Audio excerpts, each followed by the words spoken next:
the area on the Jim Satcher Game of the Week pregame show. We give very good deals. We don't have the overhead and the dock fees and all the junk that all the newer, fancier dealers do. So people like that hometown atmosphere, and it works for us. And so we continue to do what works for us. And so we just like to keep it plain and simple. You come see us, you'll be glad you did.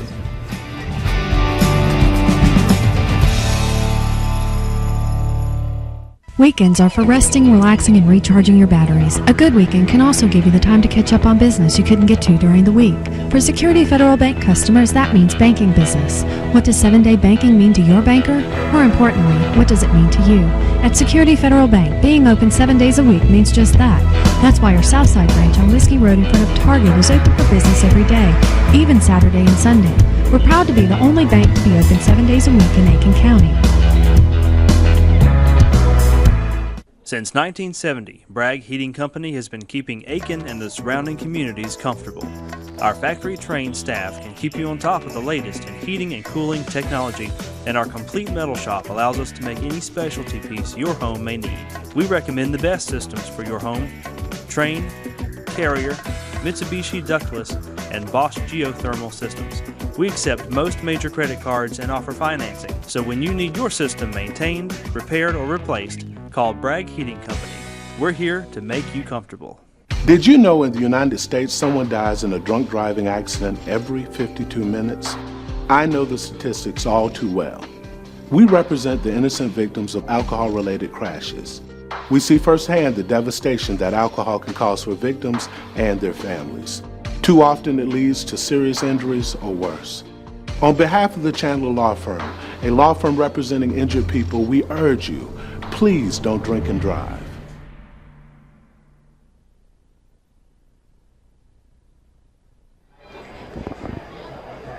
Welcome back to Jim Satcher Motors Game of the Week, the pregame show where we're getting ready to watch a little football action between the Midland Valley Mustangs and the North Augusta Yellow Jackets, as they'll be playing here around 7:30. We'll have kickoff, and right now we're going to talk about the other games that are going on in the area.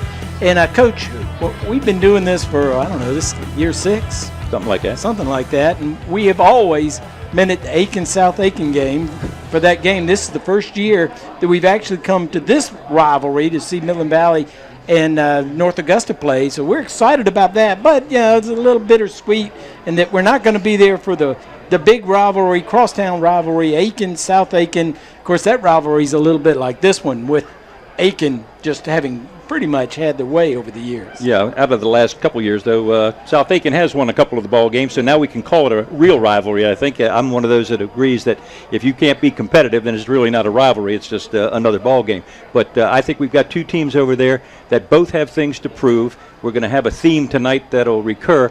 We've got a brand new coach at South Aiken. This will be his first ball game. I know he's excited. I'm sure the kids are excited. And he would love to get a win in his debut. On the other side of the field, Brian Neal had to be somewhat optimistic after his performance last week, but also filled with some questions. And he's been back now for a couple years at Aiken, and he would love to beat South Aiken for the second year in a row. Yeah, we had Aiken last week against Strom Thurmond. Of course, they lost that game.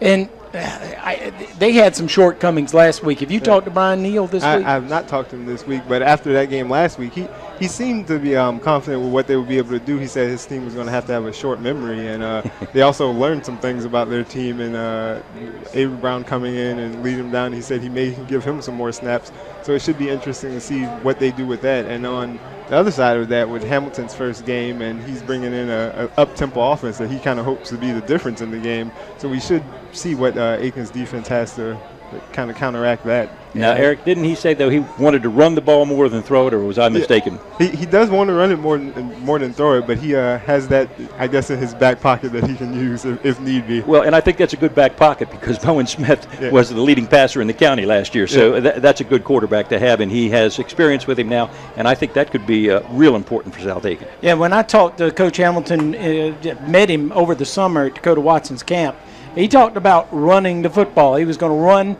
run, So look for Tansy Richardson. They're going to pass it to him, too. He caught a pass and went a long ways in the jamboree. They'll get the ball into Tansy Richardson's hands. That'll be interesting. And, again, it'll be interesting to see Bryson Jones.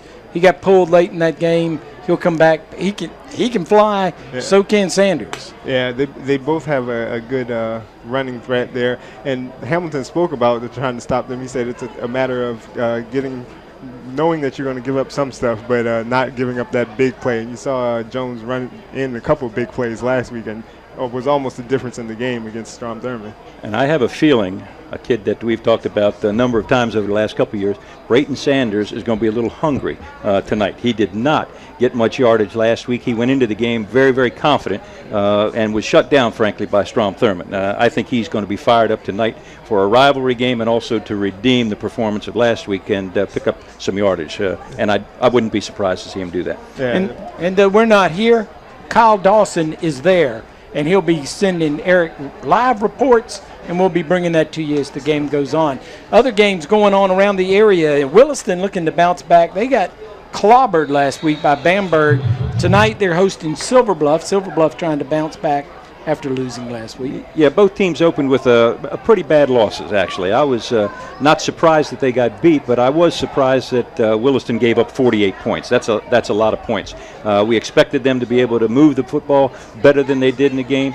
I guess tonight we might see an addition to Fabian Bing. They might get Chisholm in there also, and maybe that'll help. But they need to bounce back tonight. And on the other side of the coin, Al Lowndes Bulldogs lost 7-6 last year. And I'm sure they're looking forward to this game, but they're still a little bit young, and it's going to be a tough one. It's still a bit young, but Lowndes was also confident when I spoke to him this week, and he said their offense just needs to be a little bit sharper there. He was pleased with what he saw in the second half of last week's game.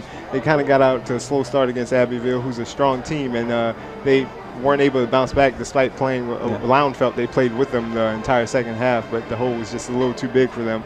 But coming out this week, he's expecting the offense to be a little more settled in now. Malcolm Green, obviously, his first year at quarterback, so we'll see how that goes for him. But the running game has been strong, and they expect to be able to do some things in that against Williston.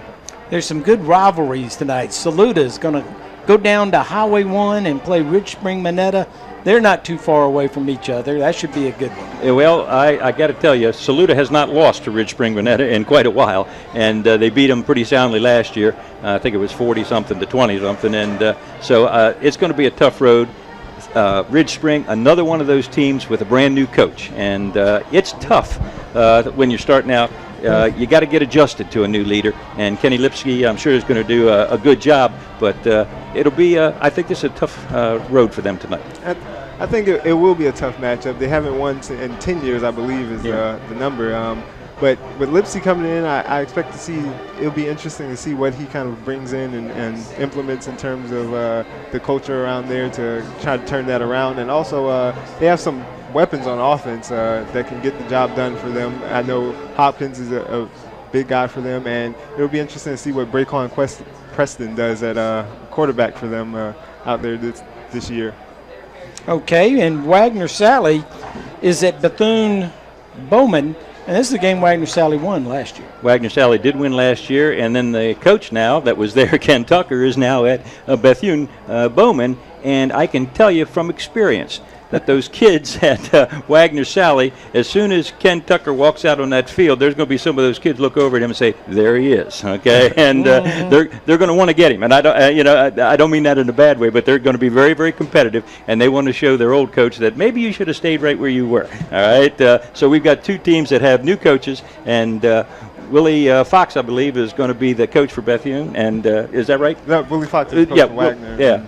Ken Tucker went yeah, over that's right. I got them reversed. I'm still thinking Ken Tucker's at Wagner, but they did switch now, so it's an interesting matchup. Yeah, it should be. Willie Fox told me this week. He said everyone was asking him if he was ready, and he said it doesn't matter how much he's ready. The kids are the ones that are on the score for him, and he's expecting them to be able to do some things on offense with Keonre Holmes. He plans to spell him a little bit on defense so he doesn't get too tired. A lot of the Wagner's players play both ways for them, and Ken Tucker bringing a new spread offense down to Bethune-Bowman should be interesting to see how that works out for them in the first matchup. Gotcha. All right, in the last game, Blackville Hilda is at Barnwell.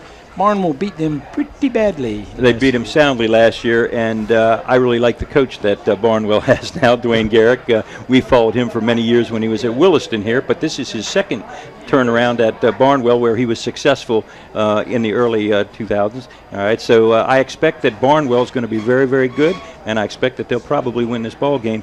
Blackville Hilda, for years and years, was one of the top teams in the area in their division. But they've fallen on a little hard times the last couple of years. It will be a surprise to me if they can take care of Barnwell tonight.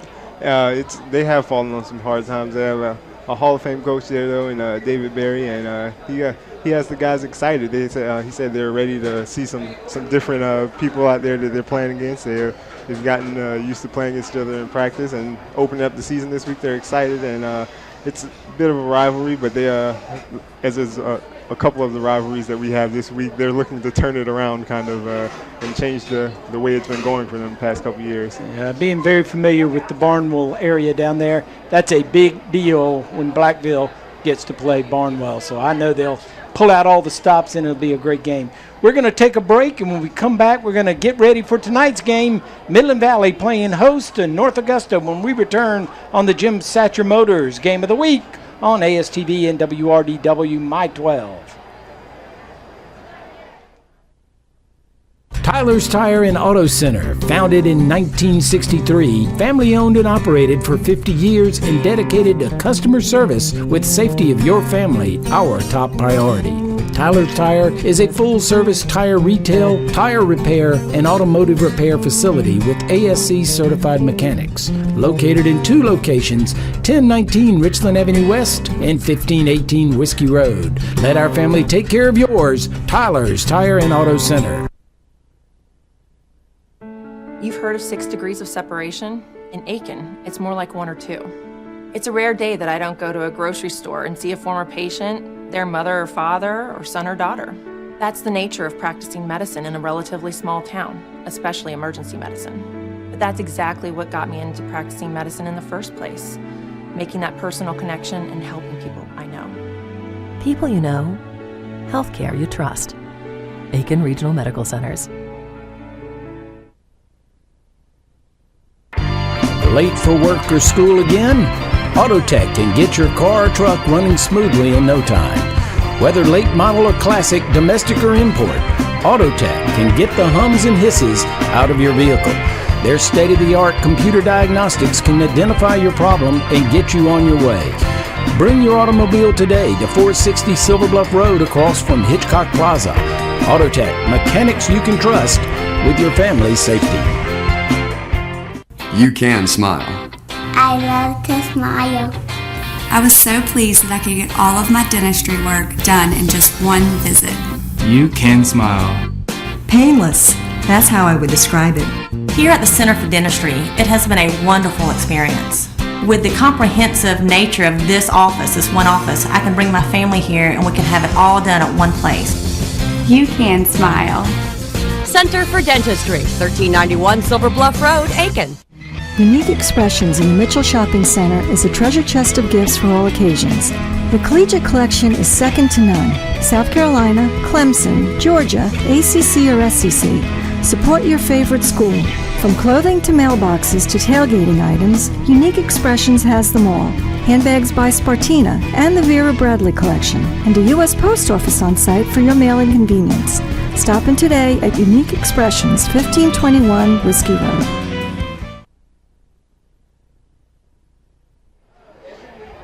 Welcome back, Jim Satcher Motors Game of the Week on ASTV and WRDW My 12. Want to thank Chick-fil-A in Aiken on Whiskey Road in front of the Aiken Mall for feeding us before the game, our pregame show. I imagine Ken has got a chicken sandwich hidden away up here in the booth that he'll be eating during the game because he gets hungry. And we have Annabelle. For those of you who missed it late in the game last week, we named the Chick-fil-A cow Annabelle in honor of Anna. As she's working tonight, I told her I would have Annabelle on, and Annabelle wearing her pajamas to remind you to go by Chick-fil-A in the morning and get breakfast, because you dream a little dream of chicken for breakfast. That's what it says right there on the side of Annabelle. All right, Chick-fil-A, thanks a lot for getting us fed here in the pregame show, because we tend to be hungry. Yeah, and remember, eat more chicken. Okay, let's talk about tonight's game. I'm excited. You know, the Drake car is gone, but they go to the garage and get another car. Draquan Carr. Draquan Carr. They're all related, the three of them, and we talked about them the last couple of years, and we said the car was revved up, and they have been for 3 years. Yeah, and with Daniel Carr handing it off to him, it's a heck of a threat, dual threat, because we saw Draquan play a little bit, and he's fast too. Yes, he is. Very good running back, and of course Daniel is the one that's going to make this engine roar. The thing that I love about him, as a spectator, but hated when I was coaching against kids like him, he makes things happen when it looks like the play is over. I mean, he makes something out of nothing, and he does it constantly. All right, it'll look like he's going to be sacked. It'll look like they got him for no gain, and then he ended up running for 25, 30 yards or throwing a touchdown. So he's very, very exciting, and I'm looking forward to seeing him tonight. He's got a heck of an arm, and I can remember again when he was a freshman and coach getting all excited. He threw that ball 60 yards in the air, and he can throw it that far, probably further now as he's gotten older. He's an all-around athlete, as you may know. He's always in the paper for something, whether it be football or basketball, and I think that's really a difference for them, his athleticism, to make something happen when there's nothing. It's something that Brian Thomas is aware of, and he said it's not really about stopping him. It's a matter of containing him out there on the field. But they have some athletes of their own to do that, and we spoke about Bird earlier, and he's certainly up for the challenge, I'm sure. And one of the things that a quarterback like Carr does, he wears the defense out. They'll be chasing him. It'll be almost like a touch football game or a track meet tonight for them to try to catch up with him, and that does wear the defense down. And when you look at the team, Midland Valley in particular, there's names, lots of names that come back from last year. North Augusta, not quite as much. A lot of new names on their roster, but the name on defense for Midland Valley, Xavier Leapart. We did games last year where we called his name out every single time, it seemed like. Well, the X-Man is something special, and I loved it when Coach Knight said, well, we put him at linebacker, but there were times last year where I am quite certain that I remember him being deep in the secondary to be the safety valve and be the free safety back there when the game was on the line. He can play a lot of different positions out there, very, very fast, very aggressive, and there's some players that are just instinctive. They're always around the football. And Leapart is that kind of player. Yeah, he'll get in the backfield and sack the quarterback, and the next play be down the field and make the interception. Yeah, he's really a threat all over the field. And then after he does that, he'll go back and be on the punt return. That's actually one of his favorite parts of the game. He told me before the season. So he really has his fingerprints on every aspect of the game, and we'll see what he can do out there tonight. He used to be a running back in his middle school days. So, and I'll tell you what, when he says he likes to catch punts, that means he's fearless. And he's a linebacker, supposed to make lots of hits, which he does. Okay, loves to run back the punts. He's just an exciting football player. Now, Rashad Bird on the other side playing defense for North Augusta. I remember last year of trying to decide between the two as to who was the best defensive player. And obviously the panel that all of us voted on decided Rashad Bird was the best defensive player. But the play that I remember was last year, I think it was against South Aiken, him making a catch on offense over the middle and scoring a touchdown. I think it was that game. I don't really remember exactly, but he did make a big offensive play. He's that kind of player. It certainly is. And Rashad Bird has not lost anything, obviously. He's probably gotten a little better. Pick 6 in the first ball game, and it was the thing that I think helped spark North Augusta to that win last week. We had DeAndre Ryan this past week, and we realized that he was the heart of their team for Strom Thurmond, and I think the same thing is true about Rashad Bird. That's a great way of putting it. That's exactly what he is for a team. Knight called him a defensive dynamo, I believe, this week. So, and they've got all kinds of other good players out there that are going to be playing. Want to congratulate DeAndre for winning, DeAndre Ryan from Strom Thurmond. He was the Aiken Standard Player of the Game. He was also player for the Game of the Week in last week's game that we had with them in Aiken High School. We want to stay tuned at the end of tonight, and the Ty Wilkins MVP for tonight's game will be announced at the end. You want to stay tuned for that. We're going to take a break and come back, and we'll get ready for the kickoff on tonight's Jim Satcher Motors Game of the Week. At Specs Vision Center, we are focused on total eye care. Be it our large selection of designer frames, latest in contact lenses, or our great sunglass collection, we have just what you are looking for. Our doctors offer years of experience and use the latest technology to ensure a comprehensive eye examination. Late afternoon and Saturday appointments are available, so if you want the best in eye care, call Specs today at 642-9902.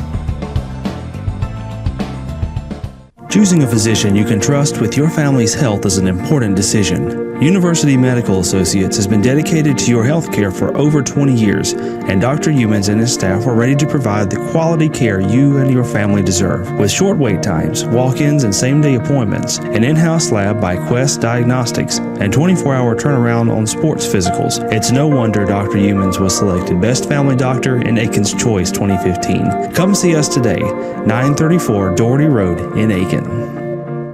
You finally found your dream home, but it needs a few tweaks. New windows, vinyl siding, maybe a sunroom.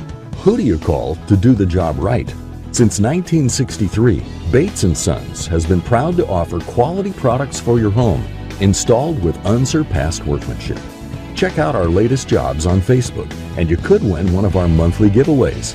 Visit our showroom on Vaucluse Road, or call 803-648-3581.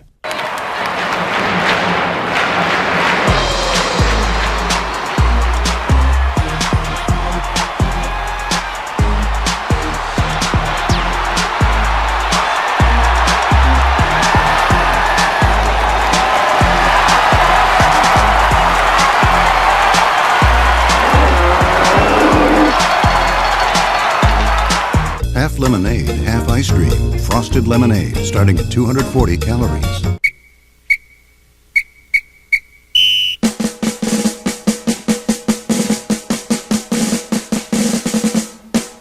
Friday Night Lights! Game of the week.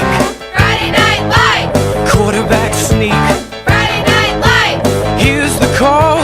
Friday Night Lights. It's all about football. The grass is cut fresh, lines are out. The stands packed tight and the cheerleaders shout. The marching band blast out fight songs to sing. Yellow jackets and green hornets, let me hear you scream. T-Breds and Mustangs, rebels run the zone. Blue devils and bulldogs, we must protect this home. Foxes and Trojans and eagles showing pride. All the lights are on and we cannot be denied that Friday is the night we all become freaks, rocking with the high school game of the week.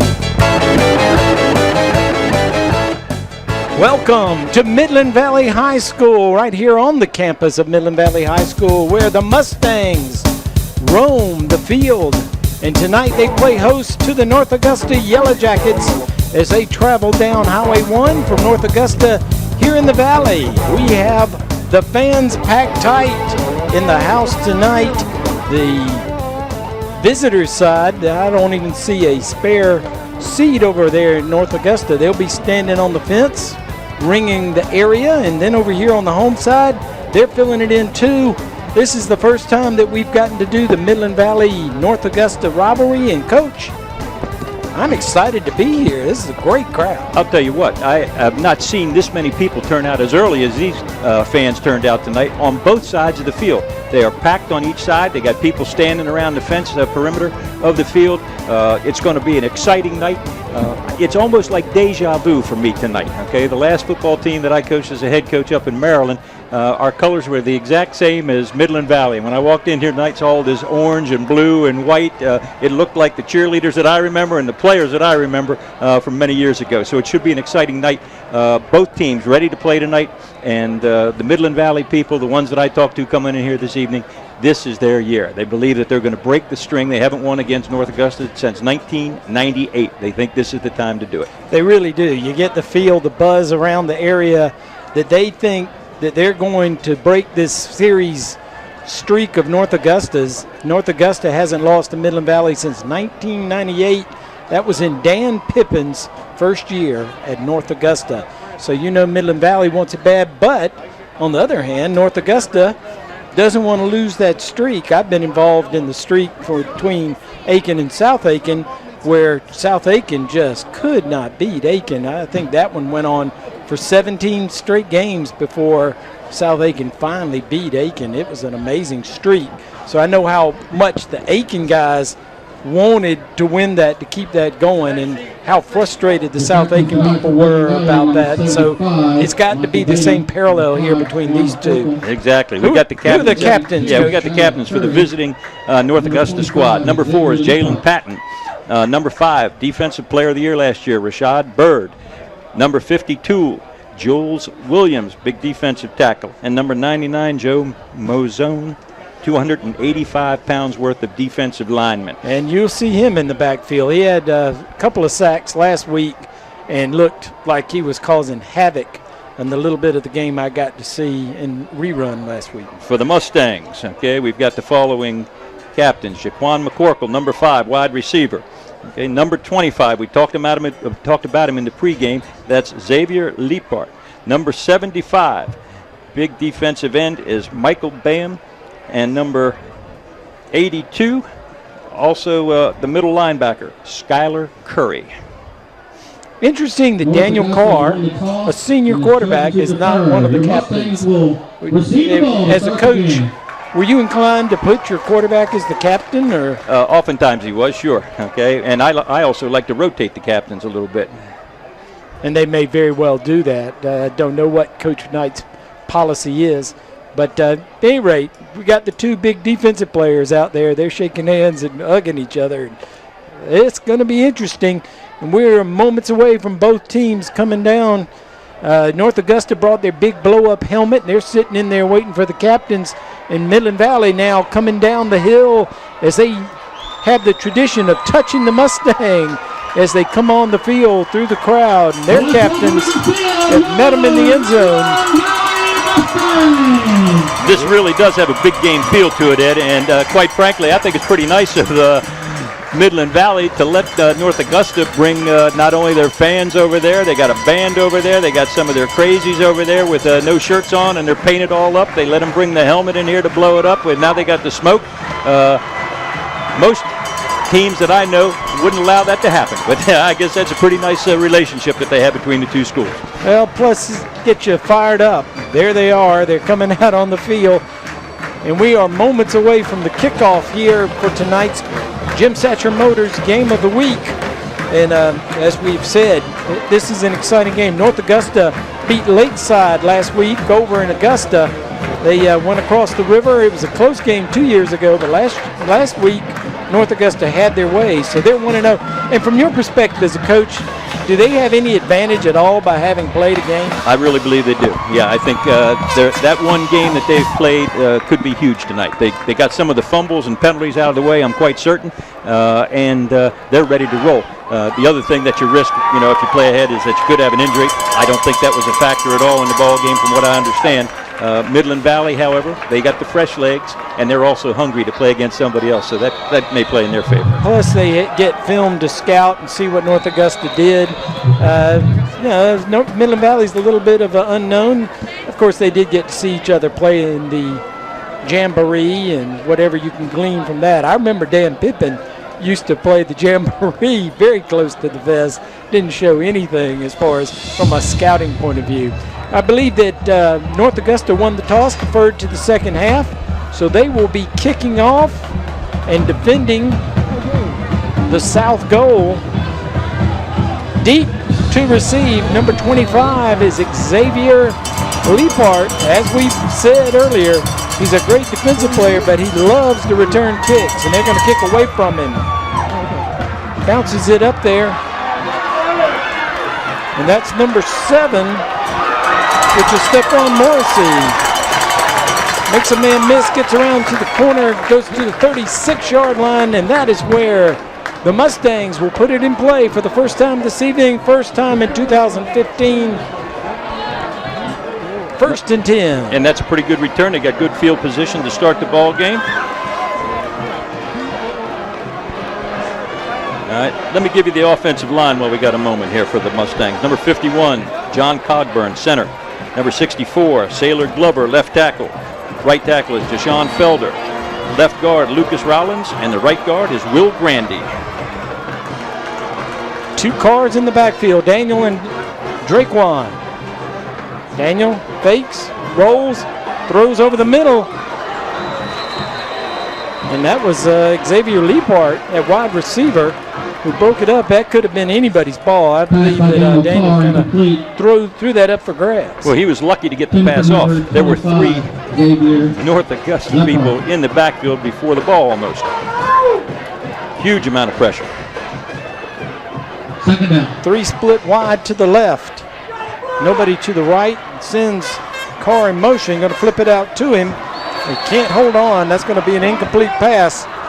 And they're signaling that they thought it was a lateral back there. I don't think it was a backward pass. I think it was about a yard forward, so that would go as a forward pass, but it was rather close. It was close. A couple of the coaches over there for North Augusta trying to influence the ref. They weren't having any of it. So it's 3rd down and 10. 2 plays, incomplete passes, both of them. This is a good North Augusta defense. They made plays last week. 3 interceptions, returned 1 for a touchdown. That was Rashad Bird. C.J. Bird's little brother. So Daniel going to run around. He's got pressure from behind, makes a man miss. That's what he can do. He's got a man on the sidelines, caught, knocked out of bounds. It's going to be complete, but it's going to be short of a first down. Timmy Butler came over and made sure he didn't get the first down. He's 2 yards short as he's at the 44-yard line. Punting unit comes on from Midland Valley. And that was a pretty good gain. And right here, you're going to see exactly what Daniel Carr can do to defenses. They should have had him in the backfield, able to buy time, hit somebody. Didn't quite make the first down. But that's the kind of experience that Carr has and the ability he has. In the specs, did you see that replay?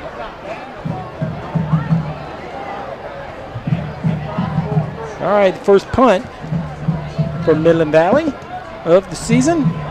Little end over end. It's caught. Stopped at the 27-yard line on the return for North Augusta. Juwan Bell.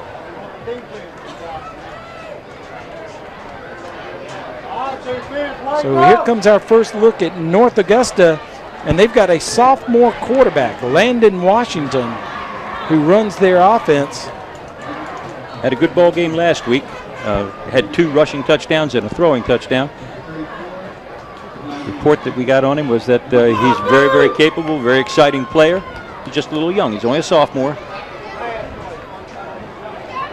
Empty backfield as he stands in the shotgun by himself. Here comes a man in motion. Quick out. Going to pick up about 5 yards. He's run out of bounds. On the reception was Drake Waltauer. Number 11, Landon Washington's pass complete to number 13. That's one of those Drake plays Waltauer. that is nothing more than a long handoff. Complete. Picks up, what did he get, 6? 6 yards. 2nd down and 4.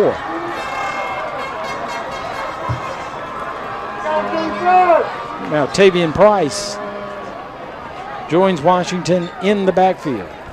Going to hand off to Price. Price got a little hole. Here comes a flag. Where that was thrown, you usually get holding. Picked up maybe 2 yards, but let's see if that comes back. North Augusta's walking back. Holding against North Augusta is the call. So that'll be a 10-yard walk-off. And that flag came in immediately. I think there's the hold right there. When you see that lineman's hands go around the shoulder like that, you're going to get it called every time. Holding your Yellow Jackets. That backs North Augusta up to the 23-yard line. Be 2nd down and 14.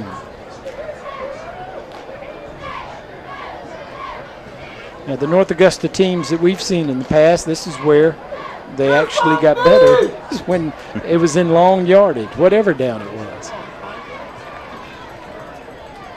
Waltauer comes in motion, little cross-butt play. Action is going to pick up yardage. Short gain, maybe get back to the original line of scrimmage.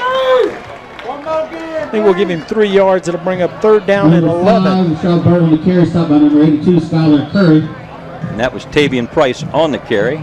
Nice defensive play by the Mustangs.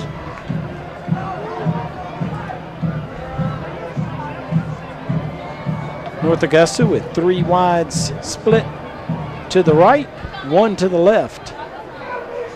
Price in the backfield with Washington. Going to roll to his right toward those three. Going to get a man in his face. Hits him. Gets his pass off, but it's incomplete.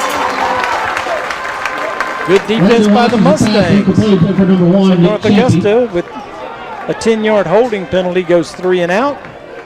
And Xavier Leapart will go back to receive for the Mustangs. And that was Michael Bayham putting the pressure on. He made the hit on the quarterback just as he released the ball.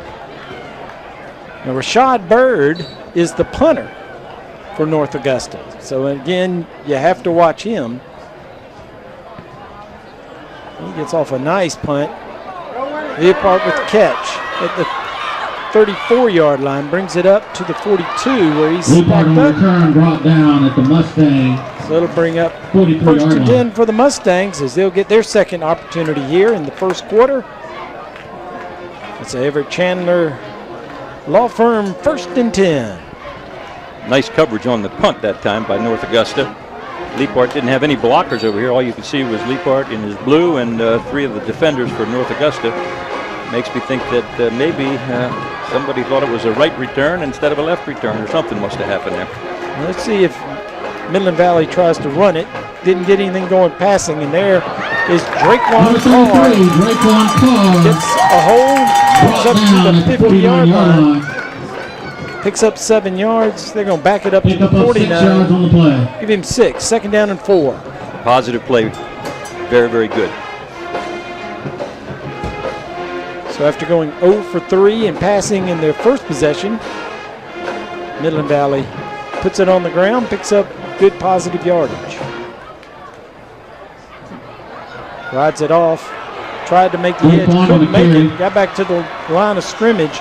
No gain. We'll bring up 3rd and 4. North Augusta showing some good speed to get outside and keep him from getting to the edge. Martavius Wright, the outside linebacker, one of the first people to get there. And I am very impressed by the speed that North Augusta seems to have on defense already. Very active, very aggressive, very quick. There's the Specs. Did you see that replay? And he gets up there quick. Yeah, and also in on the tackle, we could see it on the replay, Jalen Patton, the cornerback. Going to roll on the option, going to keep, going to get the first down. Into Yellow Jacket territory is Daniel Carr.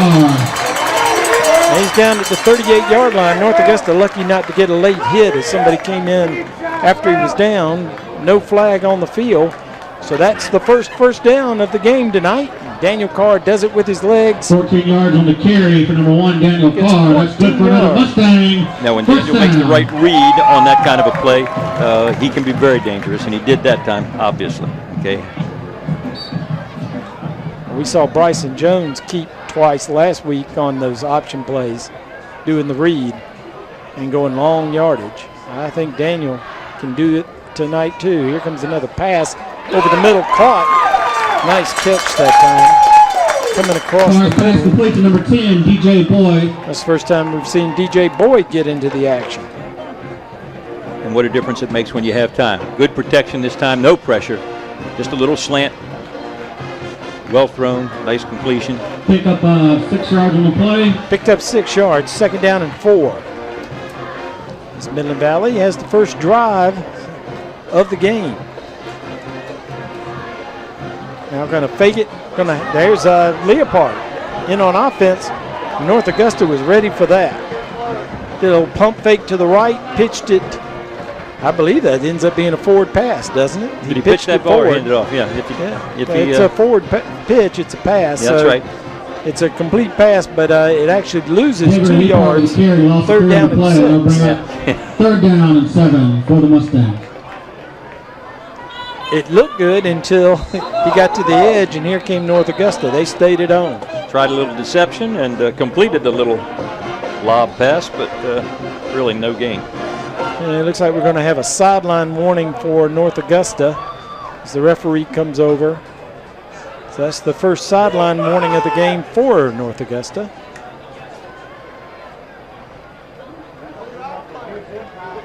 I don't think the coaches are too pleased about the sideline warning. They never are. 3 split wide to the right, 1 to the left. 3rd down. Pump fakes to his left. Now going to come back and run to his left. He's got a lane. He's going to get the first down. He gets out of 20, 15, 10, 5. He's going to go the distance. Touchdown, Daniel Carr. Woo. What a run. And that is exactly what makes him special. Okay. There was nothing there. He made it a touchdown. Outstanding effort. And the great thing about that, it's a pass play. Defensive backs are running with their back to the quarterback. By the time they realize that he's running the football, too late to make as good a play as they would like. 34-yard run on the scramble. Missed the kick. So Midland Valley misses the extra point, but they take the lead 6-0 on the 34-yard scramble run by Daniel Carr. We'll take a break and be right back. You're watching the Jim Satcher Motors Game of the Week on ASTV and WRDW My 12. We've been selling vehicles in this building since '48. Everybody likes the old atmosphere. We have old pictures of Granddaddy and Daddy and the old license tags and a lot of memorabilia from over the years. So people feel at home when they come up here. But right here in this very building, we started and we're here now. You come see us, you'll be glad you did.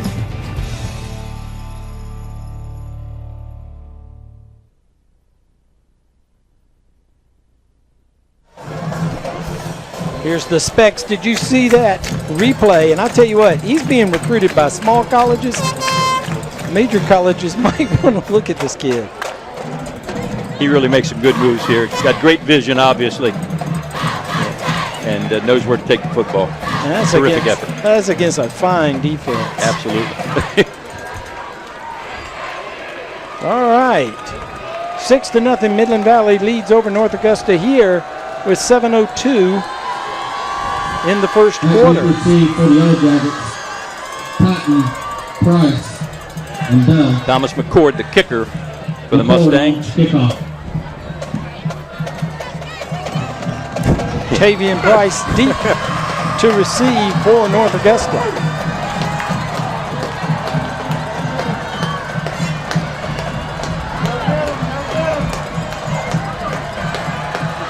Here's the kick. And whistles blow, and they're going to bring it on back. All right, let's go down to the sidelines. Eric Russell has our first Auto Tech sideline report for tonight. Eric. Yeah, and Shakur Chisholm has taken his first touch of the season, 50 yards for a touchdown to put Willis Sunoco up 7-0 on Silver Bluff. Also, Tansy Richardson has already scored for South Aiken to make it 7-0 in that game. Saluda is also up 7-0 on Ridge Spring Minetta. Okay, very good. Not exactly a surprise. Tansy Richardson for South Aiken. We talked about him in the pregame. We talked about Squeaky. Yep. Shaky. Well, Shaky. That's Squeaky. Shaky, Squeezy. Shaky. He's got some moves. He's shaky, that's all. Yes. And Saluda, we expected them to give Ridge Spring all the way. Thank you, Eric. All right, we're going to try it again after a 5-yard walk-off. Midland Valley, after scoring on the long Daniel Carr run.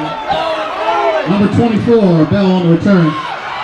Here's Bell, gets back over to the right side, finds a little bit of a seam. He's hit hard. He's off to the 40, but a good return for North Augusta to the 41-yard line. Again, that was DeJuan By Bell. number 6, Skylar Brown. Skylar Brown for the Mustangs, number 6, made the tackle.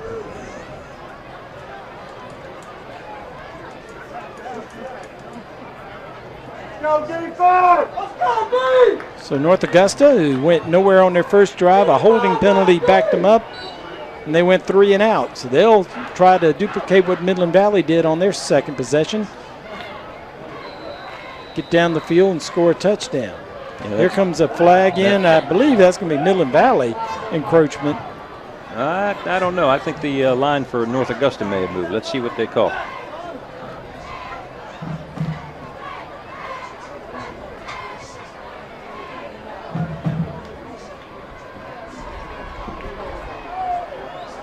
Offsides against Midland Valley. Oh, yeah, you got it.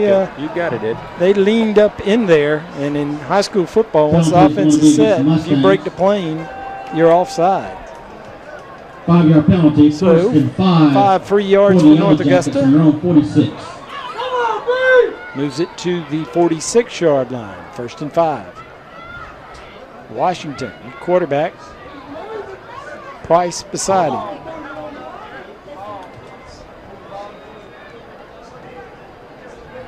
Drops straight back. Looks to his left, going downfield. He's got a man by himself. He's got it. Touchdown, North Augusta. Lightning strikes quickly as North Augusta gets the ball and gets it out there to Drake Waltauer. He was streaking by himself. And I'll tell you what, that answers one of my questions. That young man for North Augusta can throw the football. We talked about Daniel Carr throwing it 60 yards. That pass was in the air at least 60 yards. Okay, that was quite something. Wow. As it is, it's a 54-yard touchdown. North Augusta has tied it and an extra point away from taking the lead. Now, North Augusta missed 2 extra points last week. Let's see if they got that corrected. That kick is up, and that kick is good. So North Augusta, one play after a 5-yard walk-off on offsides against Midland Valley, they strike back. They take the lead 7-6 over Midland Valley. We'll be right back. Weekends are for resting, relaxing, and recharging your batteries. A good weekend can also give you the time to catch up on business you couldn't get to during the week. For Security Federal Bank customers, that means banking business. What does 7-day banking mean to your banker? More importantly, what does it mean to you? At Security Federal Bank, being open 7 days a week means just that. That's why our Southside branch on Whiskey Road in front of Target is open for business every day, even Saturday and Sunday. We're proud to be the only bank to be open 7 days a week in Aiken County.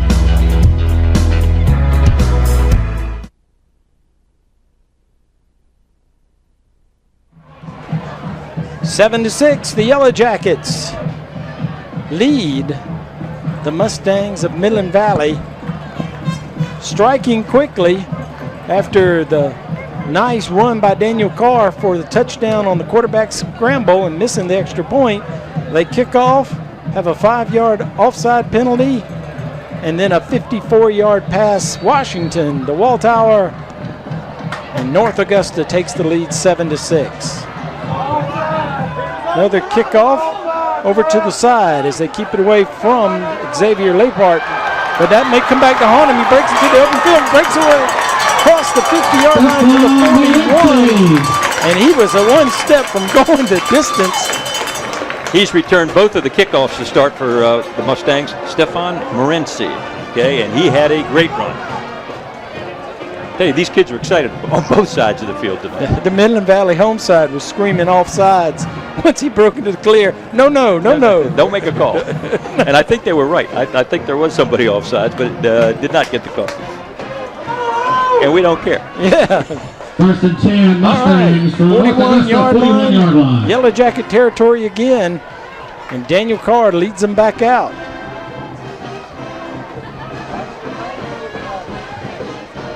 Draquan Carr to his left. Now movement across the front. Both sides pointing at each other. Let's see who gets the call this time.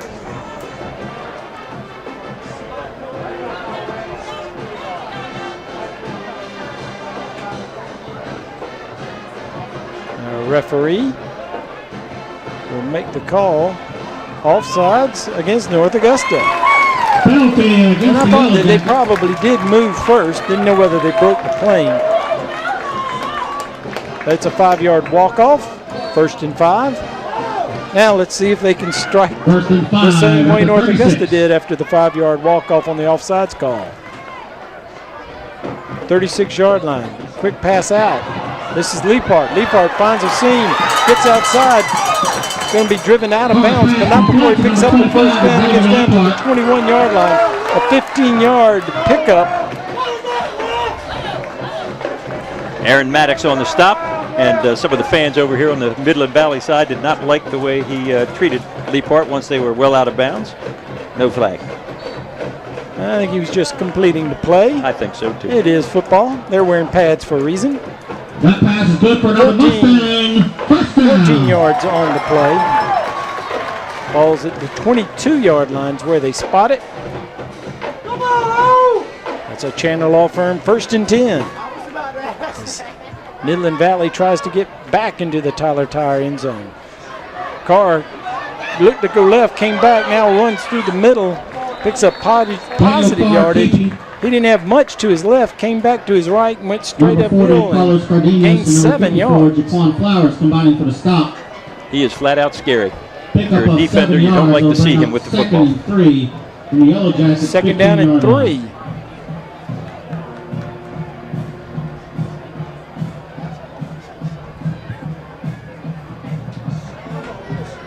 Looks to the sidelines.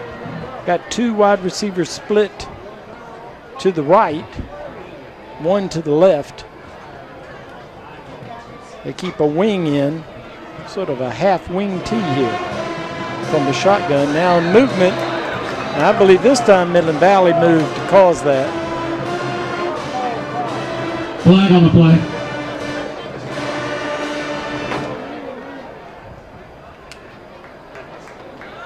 Looks like a couple of the guys clapping in the blue uniforms. Yeah, Midland Valley.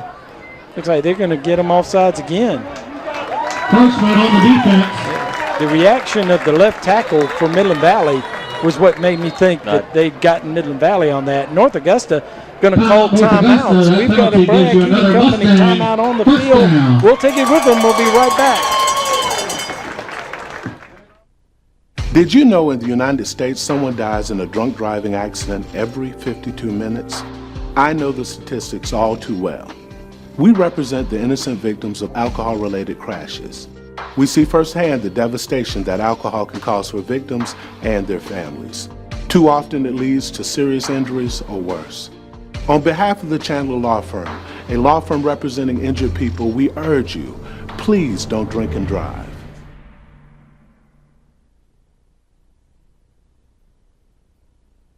Seven to 6, North Augusta leads as we take a look at the Security Federal scoreboard here on the Jim Satcher Motor Game of the Week on ASTV and WRDW My 12. But North Augusta's lead, which they just got a minute ago, may be short-lived as the ball is spotted just inside the 10-yard line, the nose of the football over the 10. So it's first and goal just inside the 10.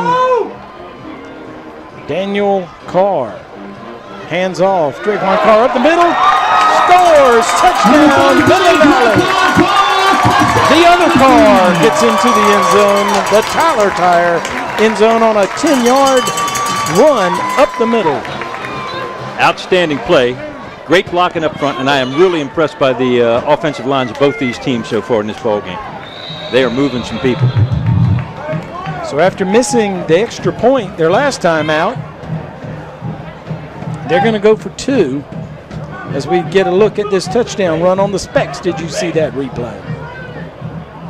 And yes, on that replay, you could see number 71 from Midland Valley, okay, Noah Stone, and he pulled, kicked out to the right side. Beautiful home for Carr. Carr scrambling, knocked down.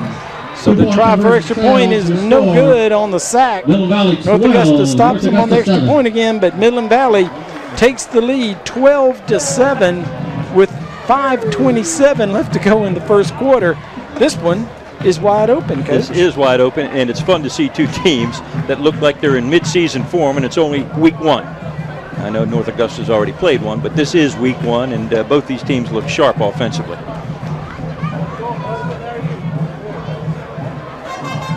12-7. A couple of touchdowns by Midland Valley. One from Daniel Carr, the other one by Draquan Carr. They do it on the ground. North Augusta does it in the air, 54 yards. Washington to Waltower. When you get a team that is as aggressive as North Augusta on defense, and if you can make that trap block, you got a good hold there for the runner, and he took advantage of that. Basically went in untouched. Thomas McCord again to kick off for the Mustangs. Kicks it over to the left, close to being out of bounds, but fielded by Bell. Good containment. He's trying to get to the edge, can't get there. Midland Valley grabs him. He's being knocked down inside the 20 at the 18-yard line. Coach, if he'd gotten past that last man, I think he may have taken it to the house. Midland Valley was able to contain. And as it is, North Augusta got 82 yards to go. And there was a lot of space between where that tackle was made and the last defender. You're exactly right. And the last defender coming down on the far left was involved in a little battle with the blocker. And I think you might be right. He would not have been able to make the tackle. So North Augusta on their second possession, 1 play and a touchdown. Let's see how many it takes to get the ball moving this time. And now a whistle. Don't see any flags. But now there goes a flag. Flag on the play. There's some movement somewhere. That's going to be on North Augusta, illegal procedure. Illegal procedure against Yellow Jackets. I saw it a little earlier. I don't know if that's what they called here, but it looked to me like the center was moving the football, okay? And he's allowed to turn it, of course, and get it in position. But it seemed to me that he might have moved it earlier in the game, and that might be what caused the illegal procedure right there. The lineman on defense did react. So some penalties hurting North Augusta here in the early going. 5-yard walk-off, 1st and 15. Ball back to the 12-yard line. Now some more movement. They didn't throw any flags. Now North Augusta getting outside and going to pick up a first down. And I think everybody froze expecting a flag. The hometown fans certainly expected it. There seemed to be a little confusion there. That play did not get off crisply. No flags. Nick Champy ended up with the ball for North Augusta. Picks up not only the 15 yards, but a couple of extras to boot. Gets it out to the 30-yard line. Give him 13 yards on that play. 1st and 10. Here's a handoff for Price. As he tries to go in between the guard and tackle. Can't find any room. Number 6, Tavian Price on the carry. Picked up a yard, maybe 2. 3 yards on the play. 2nd down and 8. 2nd and 7 from their own 33-yard line. Once again, Michael Bam, one of the tacklers in there. He got some help.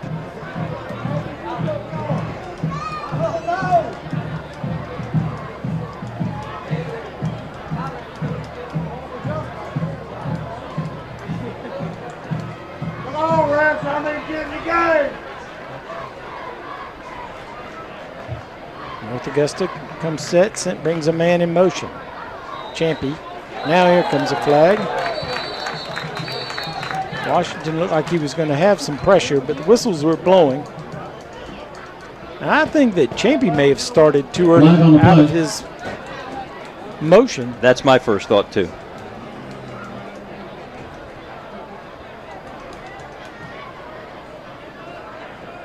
Illegal procedure. Illegal procedure against North Augusta. Now, there was a Canadian Football League game on earlier this week. Maybe he was watching that and figured everybody he could turn can it just go flying down. That is wild to watch that. 2nd down and 12.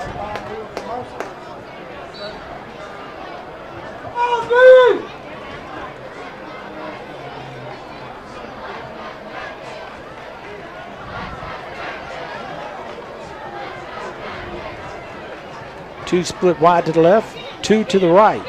Going to hand off. Price can't find anywhere to go. And big number 75, Michael Bainham. Number 75, Michael Bainham. Made the tackle, and now a flag.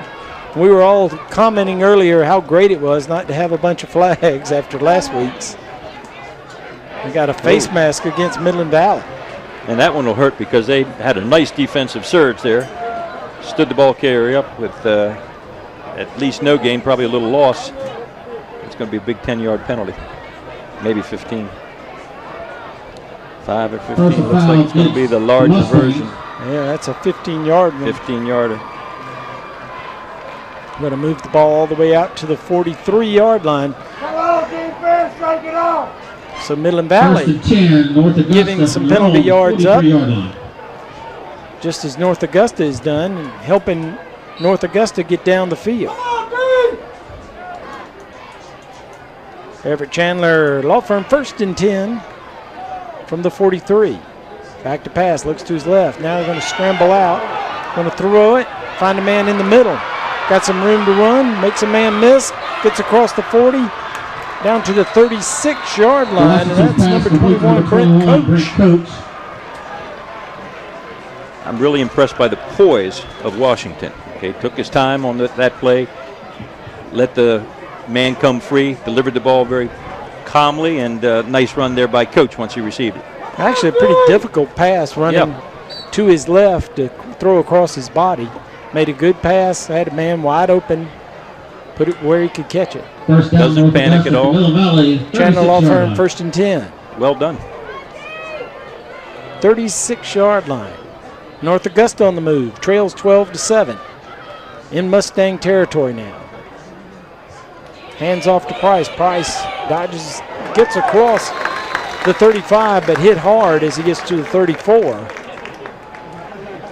Number 65 on the bottom of that pile. That's Ricky Marquez, the nose guard. Price on the carry, pickup of 2, stop by number 74, Tank Williams. Also went on the play, Tank Williams. They got a couple good names on this defensive unit. You got to feel good about having a player named Tank. You got Tank and you got the X-Man. You got all kinds of people out there. 2nd down and 8.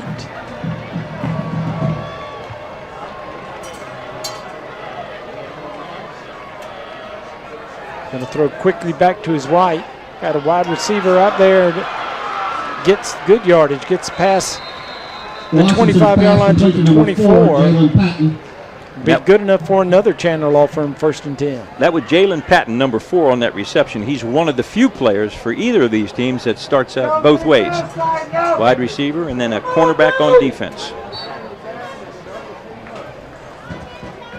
1st and 10. So North Augusta gets the break on the face mask penalty. Gets out of a 3rd and long situation and now knocking on the door. 24-yard line. Again, 2 split wide to the left, 2 to the right. Looks to his right, comes back to his left, going for the corner of the end zone. Got a man out there. I think he's got it. Touchdown, North Augusta. Had to wait for the referee, and I believe that's Waltower again. Washington's pass complete to number 13. Great it is indeed. Touchdown, Yellow Jacket.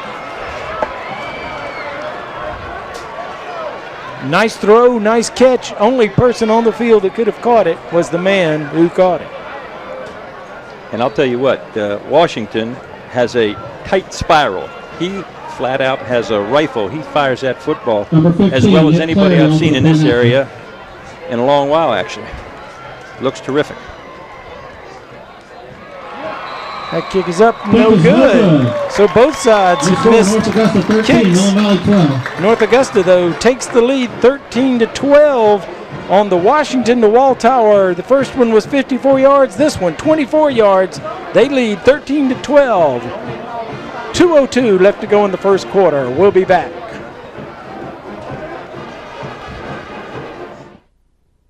Tyler's Tire and Auto Center, founded in 1963, family owned and operated for 50 years and dedicated to customer service with safety of your family, our top priority. Tyler's Tire is a full-service tire retail, tire repair, and automotive repair facility with ASC certified mechanics. Located in 2 locations, 1019 Richland Avenue West and 1518 Whiskey Road. Let our family take care of yours. Tyler's Tire and Auto Center.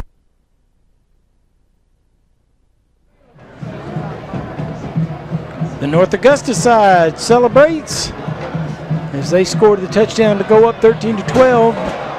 That one they just couldn't pick up until the very last second.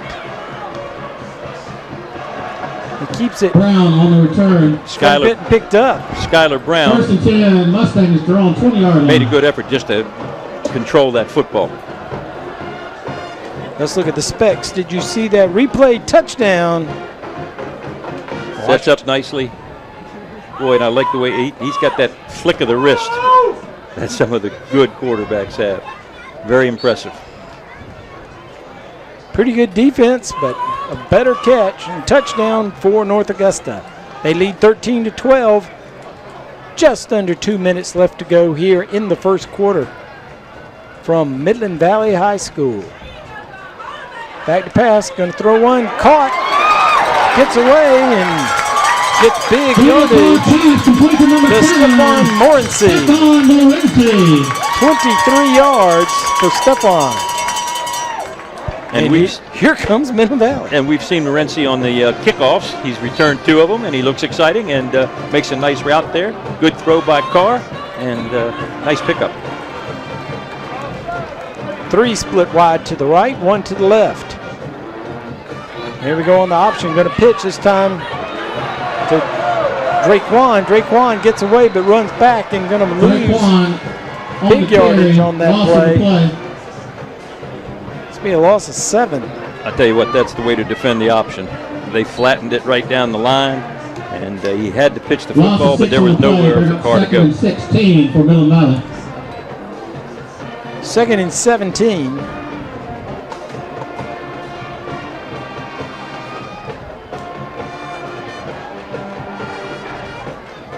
We'll see what North Augusta does here on their rush. Well, they send an extra man on the 2nd and long. Do a quick pass and almost picked off. Juggled out there by number 10, DJ Boyd. He couldn't bring it in. Would have been good for about 7, 8 yards. Yes, it is. It's incomplete. 3rd down and 17. Not the situation you want. But this is where Daniel Carr is his most dangerous. If he spreads the field. Here comes 4. He's going to move, made some people miss. There comes a flag. That's going to be holding. So Carr is going to be dragged down from behind. Picked up about 6 yards. I believe that'll be holding in the backfield on Midland Valley, which North Augusta declined. Bring up a 4th and 10 in a punting situation. Of course, where that flag's sitting, they could back it up 10 yards and get 20 yards on the whole thing.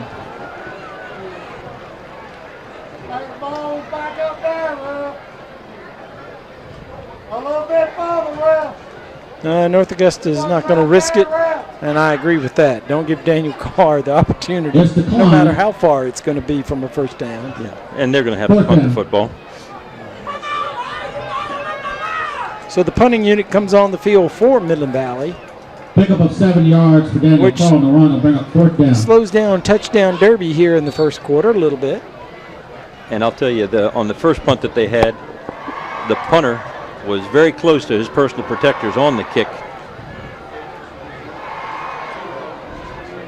First game of the year, this is not a for sure thing. Snaps it back. You're right, he does get awfully close. It's a little low line drive. Not going to be able to return it. That works out roll to the 21-yard line. The punter for Midland Valley's Daniel Carr. So you got Bird, the punter for North Augusta, and Carr, the punter for Midland Valley. We shouldn't be too surprised at that. I guess the only other one that could have been the punter is Xavier Leopold. And what you're suggesting, I think, is that if it gets down to it, we might see a fake punt with one of those 2 guys back there. I'll tell you what, can you remember North Augusta back when they used to have Benny Miller back punting, and he would drop it on purpose, I thought. He would fake it more than he punted it, I think. And he'd take off and run 70 yards for a touchdown on a punt. I believe Miller is still playing for the Citadel down in Charleston. I believe so. With one of South Aiken's, Schultze is down there returning kicks for them. All right, North Augusta back in business. Price can't find much room. Got 2 yards, 2nd down and 8. And the first quarter comes to an end, finally. And we had an exciting one. 2 touchdowns from both teams.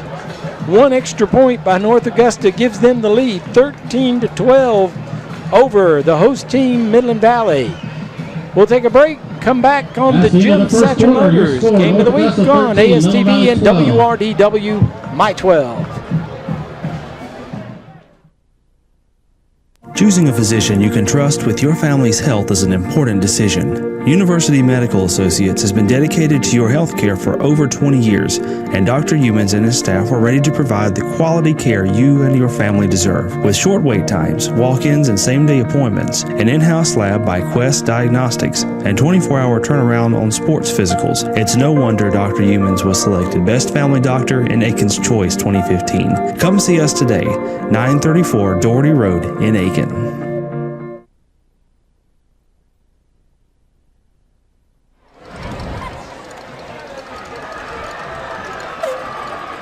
13-12, North Augusta over Midland Valley.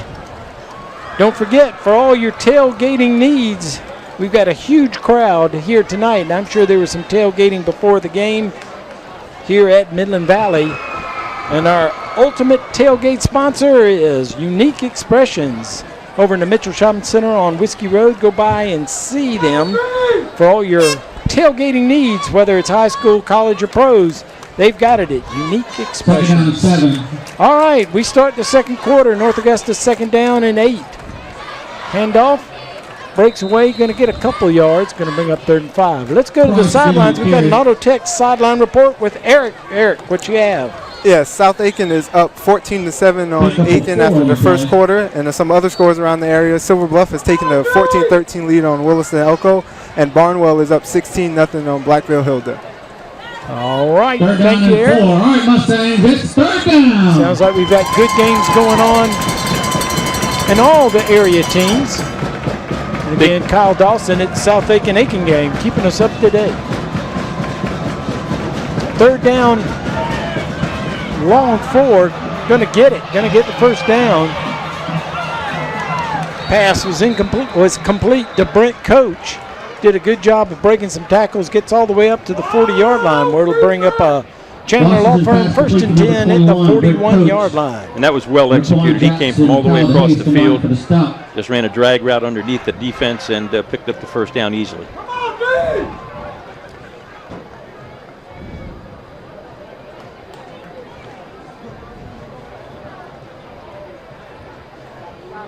Washington takes his time, gets the signal from the sideline. 3 split wide to the left, 1 to the right. Price in the backfield with Washington. Going to throws a little low and behind his receiver. He was well covered. Xavier Lippard was out there. Also number 4, Raekwon Jackson. 2nd and 10.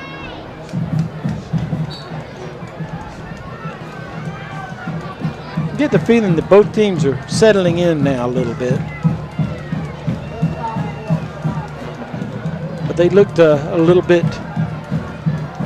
settled in for the first 2 series before everything broke open in that first quarter. The defenses looked like the better of it early, and then it was the offenses that took charge. Washington does a great job. Now his helmet comes off. Yeah, that's going to be a problem. He's going to have to go to the sidelines. 43, pick up so we'll see what North Augusta does for their quarterback situation. Good scramble to get positive yardage. He dropped the ball, picked it up, found a hole to run through, picked up 3 yards. It's 3rd down and 7. And now their backup quarterback, who is a senior, Nico Williams, comes in the game. Actually, he is a junior. 3rd down. 3rd down and 7. Nico going to pass, throws it short. He threw it low, or that could have been picked off. Michael O'Neill from Midland Valley was standing there. Washington's pass incomplete. So number 4, Jalen good fortune that Williams' pass was low. 4th down, a punting situation for North Augusta. So after some wide open offense from both teams, back-to-back punts. Leopard back to receive, Bird to punt. He's going to run. He's got one man to beat. He's going to make it.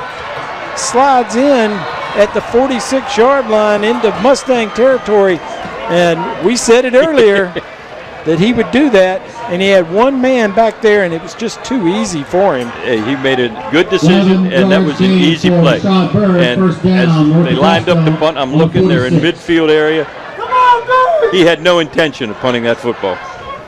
Well, they must have watched it. He looked, the first time he punted, he looked at what he had in front of him. I thought he was looking for a hole then. He went ahead and punted it the first time. This time, he knew what he was going to do. Yeah, he did. And he had one man to beat, and he was able to do that. They're going to have to put a good defender on him. I imagine Midland Valley will pull that before the night's over. All right, Chandler Law Firm, 1st and 10, up the middle, no gain.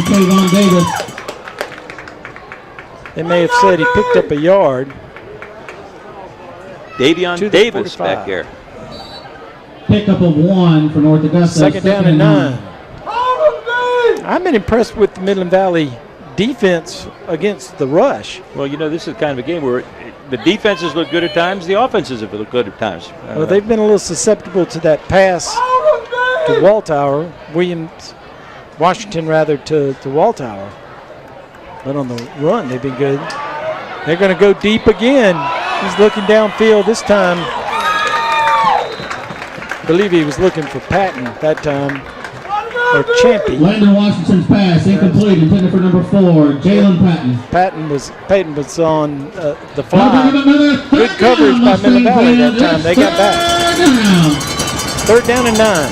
Once again, though, you got to be impressed by the way that football was thrown, and that one was over 50 yards, and it was in the area. I'll say that.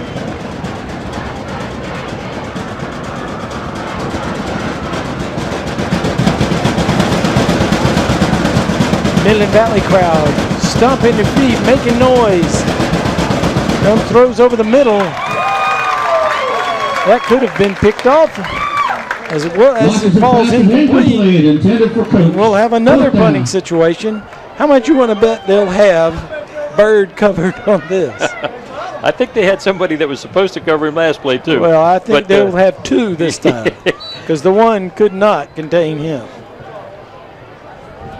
And I'm not so sure, you know, it sounds crazy to say, but he might run it again. Bird back to punt for the Mustangs. It's 9 yards this time. I know. Lee Park back to return. They're looking for it. He's looking at him. See, he's pausing and waiting, looking for it. They're going to let it go over his head, and it's going to roll into the end zone. North Augusta had a shot. They almost down that at the 1 yard line. Yep. And that was interesting. Bird is watching it. And I think they've given him the green light to do what he wants to do, which is dangerous as the night wears on. That was a good decision there, and a great punt. Nearly down at the 1, which would have been very tough for Midland Valley. So 1st and 10, Chandler Law Firm 1st and 10 at the 20-yard line. 13-12, North Augusta leads by kicking 1 of the 2 extra points. Midland Valley has missed a kick in a 2-point conversion. 2 to the left, 1 to the left, 2 to the right. With the wing back up front, blocking. Draquan on the carry. That's a nice start. 25, 5-yard gain. Draquan Carr on the carry. It looks like we're going to have our first ARMC timeout on the field, injury timeout. It's one of the Midland Valley players is staying down. They'll send the teams to their benches. While we have the Aiken Regional Medical Center timeout on the field, we'll take a break and come right back and tell you what happened. Don't forget. You've heard of 6 degrees of separation? In Aiken, it's more like 1 or 2. It's a rare day that I don't go to a grocery store and see a former patient, their mother or father, or son or daughter. That's the nature of practicing medicine in a relatively small town, especially emergency medicine. But that's exactly what got me into practicing medicine in the first place, making that personal connection and helping people I know. People you know, healthcare you trust. Aiken Regional Medical Centers. John Cogburn, the center, the injured player for Midland Valley. Got a little assistance going off. I think they'll go rub him and hope that he'll get back in the game. Yeah, didn't look too serious, we hope. 2nd down and 5. Daniel Carr, quick pass over the middle, tipped in the air. That one had interception written all over it as well. It falls incomplete, 3rd down and 5. Carr's pass incomplete, intended for number 15, Ethan Ennis. 3rd down.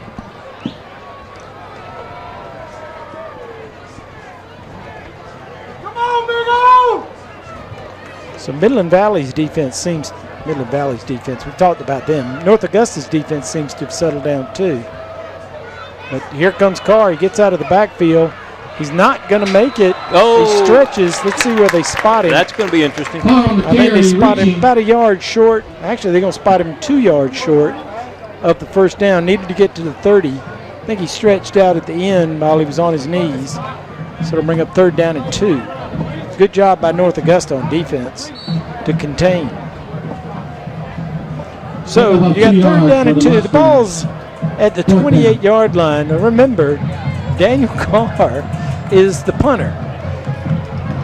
And we've already seen Rashad Bird, the punter for North Augusta, keep it and score or get a 1st down. He didn't score. I don't think we're going to see that here. Bell deep to receive for North Augusta. Snap back, and he kicks. Uh-oh. I think it was not going to touch a North Augusta player. It may have touched a Midland Valley player. Is down. It's down in Mustang territory at the 49-yard line. So Chandler Law Firm 1st and 10 for North Augusta.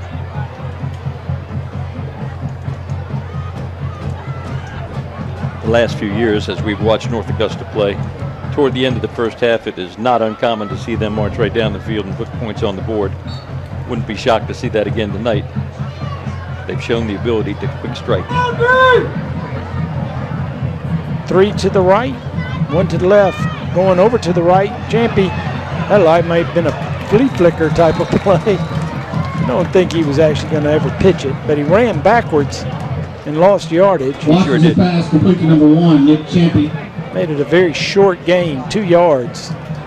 Brings up 2nd down and 8. Pick up 2 yards on the play. Caught the ball right around the 45-yard line. Lost 2 yards by running back upfield. That'll drive a coach crazy, won't it? It will. Don't like to see that.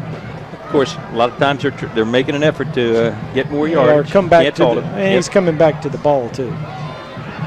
Price runs hard, gets through the pack, and he finally gets some pay dirt for hitting those piles hard. Keep hitting it. Sooner or later, you're going to bust free. He busts free, gets up to the 34-yard line. Flag on the play. There is a late flag. I feel quite certain this is the best running play that North Augusta has been able to muster so far tonight.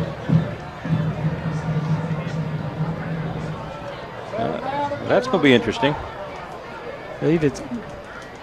I'm not sure what they're looking. Oh, they're talking to Midland Valley. It'll go against North Augusta, whatever it is. I think the young man that was tackled kicked the tackler.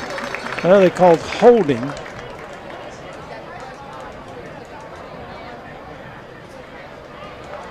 So it must have been right at the end of the play from the walk-off. So that'll negate the run.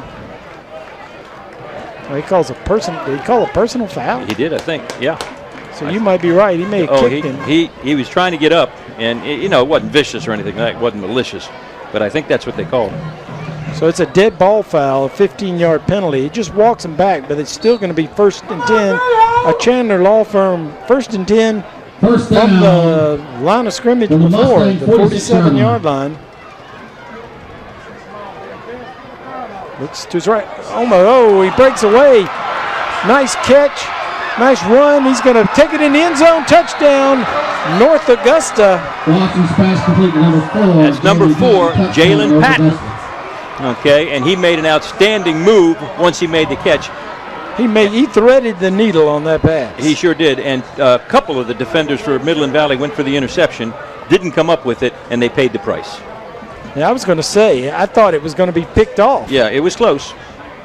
But Patton gets in on the passing, and here we're going to have another kick for extra point. These have been an adventure tonight. Score is 19-12. North Augusta's missed one extra point. Midland Valley won. And there's another miss. So both teams struggling on the extra points. 19-12. Both of them have missed two so far tonight. But another Washington pass, his third of the first half, this time to Patton. And it's 19-12.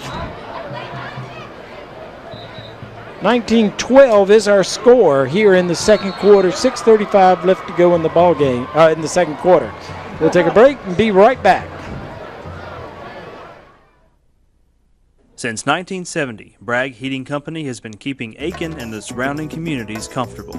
Our factory-trained staff can keep you on top of the latest in heating and cooling technology, and our complete metal shop allows us to make any specialty piece your home may need. We recommend the best systems for your home: Trane, Carrier, Mitsubishi ductless, and Bosch geothermal systems.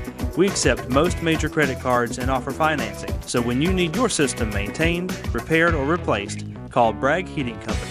We're here to make you comfortable.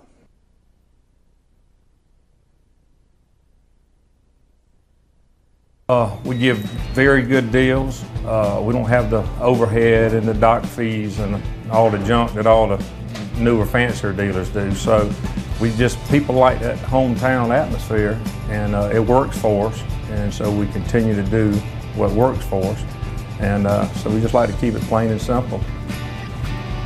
You come see us, you'll be glad you did.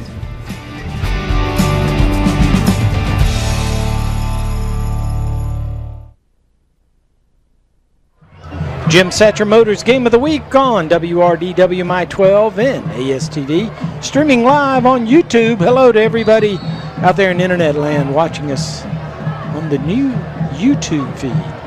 All right, North Augusta kicks away, and now a whistle. And I believe this time they are going to call them for offsides. Flag on the play. Earlier in the game, we thought North Augusta was offsides on a kickoff. Midland Valley made a nice return anyway. But this time they blow the whistle dead. And they're going to bring them back, and walk it back 5 yards, and kick again from the 35-yard line. Let's get Specs. Did you see that replay of that touchdown? 47 yards, Washington to Patton. Midland Valley cheerleaders would like to thank Big Shed Diner for sponsoring. Yeah, you can see there's a defender comes in there, tries to make the pick, didn't get it, and Patton knew what to do with it. Nice play. Yeah, Leopard got fooled on it trying to pick him off too. All right, here's the kick. Comes straight down the middle, and here comes Leopard. He's going to get his first opportunity to return a kick. Takes his time now, picks a hole, and runs through it. He's run out of bounds at 42, and a flag comes out late as the referee is trailing, and that's going to be something that's late and some ticky-tack foul that was away from the play when he was out of bounds blowing it. And they're going to call holding against one of the Midland Valley. And actually they're saying it was a block in the back call, which actually would make a little bit of sense. I think he ran over and just pushed somebody in the back as the play was over. Again, something that drives coaches crazy. That was a pretty good run too by Leopard. So he walks it back to the 31-yard line. Chandler Law Firm, 1st and 10 for Midland Valley. 1st and 10 for the Mustangs. They're on 31-yard line.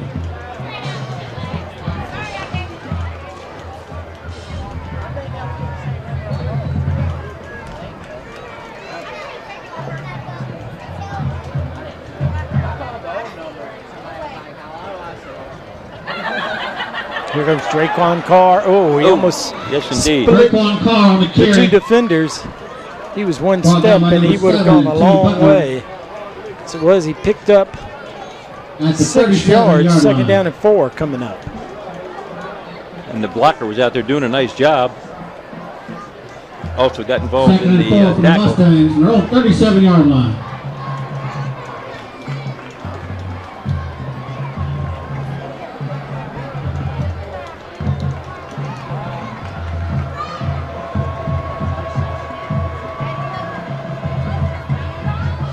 Handoff again. Draquan Carr spins. Early flag. Comes out. He has the first down, but Draquan Carr going to carry. that is usually a holding call from where that was thrown.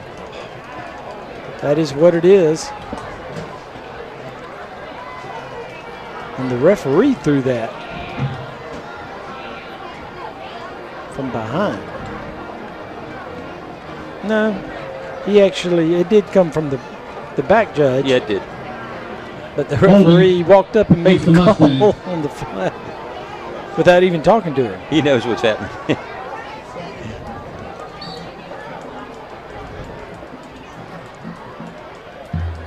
5:35 left to go in the second quarter. We had a wide open first quarter. Both teams scoring 2 touchdowns. North Augusta with the lone touchdown here in the second quarter, and they lead 19-12.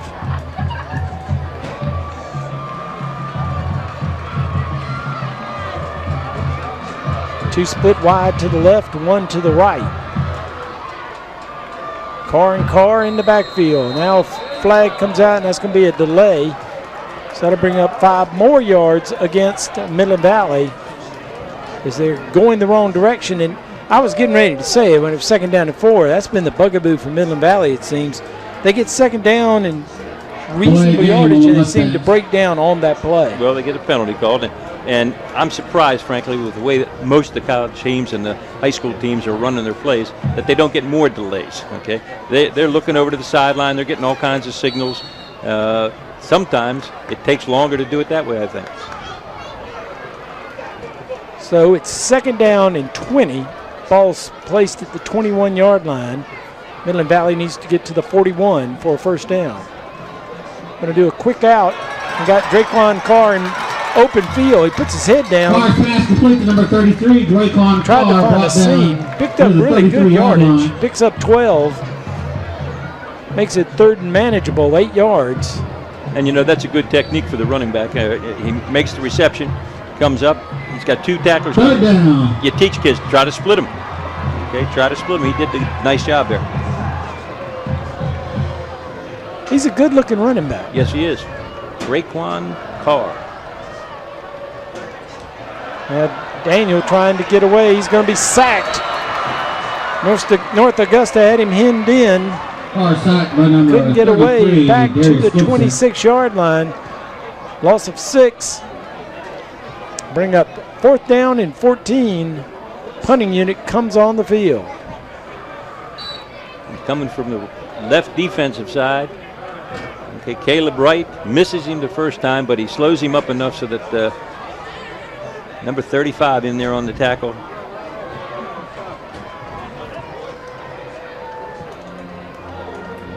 Carr gets it away. Bell on the return, trying to get over to the edge. Morrissey comes up and sort of hog ties him, and then Leopard finishes him off at the 30, we'll call it the 43-yard line. Chandler Law Firm 1st and 10 for North Augusta. North Augusta, I feel like, has the momentum now. Their defense has found a way to stop Daniel Carr. They've got the touchdown lead in the ball. 3:40 left to go until halftime. On that tackle on the punt, Kyle DeHaze was also in there. And they've got some of their defensive people on those special teams. They're not taking any chances.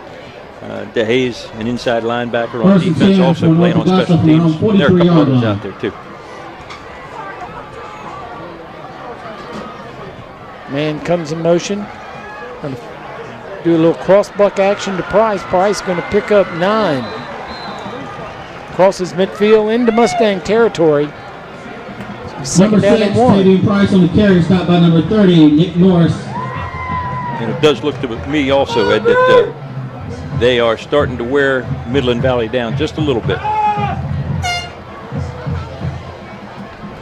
2nd and 1. This is a big drive for North Augusta in Midland Valley. Midland Valley to stop them. North Augusta to get the 2-touchdown lead. Going to go long, has a man, just throws it a little too long. I believe that was Watchtower again.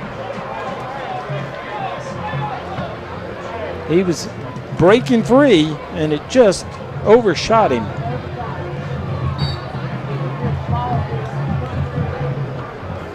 They're not afraid to throw it deep, are they?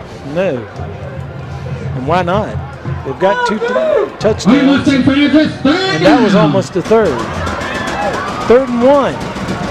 Quarterback sneak, going to try to keep it. He's getting stripped. He may have come up short. Depends on where they stop it, spot the ball, left or right foot. It didn't look like a lot of forward progress. No, they had him tied up and trying to strip him.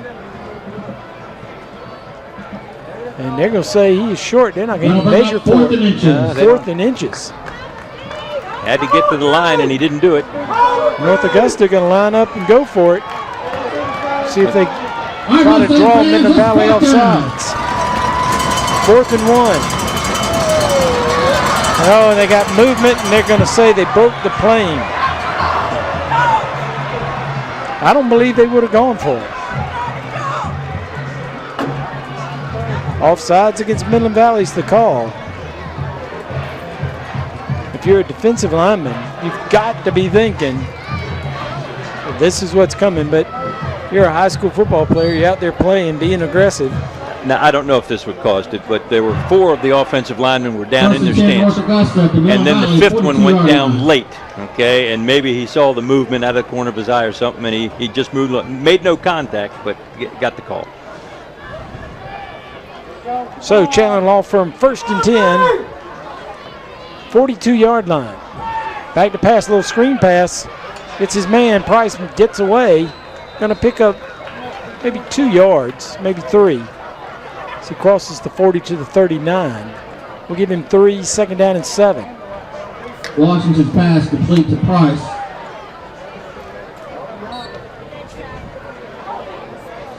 Pickup of 3 yards on the play. Again, big crowd here tonight on the North Augusta side. They're ringing the fences. Here on the Midland Valley side, they're leaning against the fences as well. Rolling to his right. Throws, got a man. Makes one miss. It's held up, but he's going to have the 1st down as he's right at the 30-yard line. That'll be enough for another 1st down. Washington's pass complete to number 21, Brent Coach. Brent Coach again. Yeah, Brent Coach. Midland Valley was trying to strip the ball. They had him held up, stood up, and there were 2 or 3 of them punching at it, but couldn't get it out of there. Nice job by Coach. 30-yard line, Chandler Law Firm 1st and 10. North Augusta's been in the Tyler Tire end zone 3 times here in the first half, trying to get a 4th one on the board. Brings a man in motion. Champy. Back to pass. Looking for Champy down the sidelines. Almost picked off. Good defense by Midland Valley. Unable to come up with the pick was number 6, Skylar Brown. Completed, intended for number 1, Nick Champy. 2nd down. 2nd and 10. Doesn't look like North Augusta is much of a threat on the field goal side of things. They've had a hard enough time with the chip shot extra point. So you know they're going to want to get it in the end zone. Brings a man in motion. Now going down the sidelines again for Champy. Champy unable to hold on to it at the 5-yard line. Another very good pass. That was close. You know, you mentioned that they struggled a little bit with the kicking. They lost a very good kicker in Blake Busby, graduated last year, and early in the season last year, you may remember, he won an important ball game, kicking a field goal with virtually no time left on the clock. Was the Aiken Standard Player of the Week?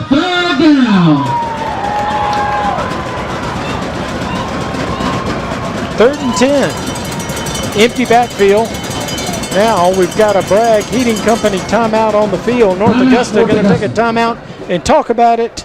And let's look at the clock. We got 44.7 seconds. We'll leave it right here and say, Coach, what are we going to do? Well, I'll tell you what, they've got a couple plays yet to go, and they've got plenty of time. It looks like there's not much 44 seconds, but they could run 4 or 5 plays down here with 44 seconds left. Clock will stop. They do need to pick up at least the 1st down in this next play or so, and then we'll see what happens. But they've got a lot of time. They can throw it probably, I would say, 4 or 5 more times to try to get it in the end zone if they can at least get the 1st down. I believe they've got one more timeout left. I think right here, maybe you go with a screen pass. If you don't get the 1st down, you still got another down to try to get it. I agree with you. I don't think they're going to go for a field goal at this point. I think they're going to throw the ball 2 times. The other thing that crosses my mind, they could run some sort of a draw or screens along those lines. All right, Mustang fans, it's 3rd down. Let's wait some more. All right, North Augusta's talked about it. They're back out on the field. They've got 3 wide receivers, split to the left, 2 to the right. Empty backfield. Washington by himself. Takes a snap, looks left, going left. Got a man out there. Caught, touchdown, North Augusta. They picked the right place to go, Coach. They sure did. And Rashad Bird, if you would believe it, I believe was the receiver there, number 5. I think my eyes picked that. Yes, it was. Okay, so we talked about him in the pregame show. He's a defensive star, but he's also such a great athlete and play on offense, and he's going to be happy. Well, he made a big play on that punt. On 4th down, he got a 1st down. And he was behind the defender. Ball was well thrown again. Very, very impressed by Washington. He can throw the football. Let's look at the specs. Did you see that replay? Well, that's what we just saw. Yeah. We got a timeout on the field. North Augusta, who has had a tough time on the extra points, is going to talk this one over as to what they want to do. They don't want to leave more points off the board. They've got a 13-point lead at this point. It's their good fortune that Midland Valley has also missed 2 extra points.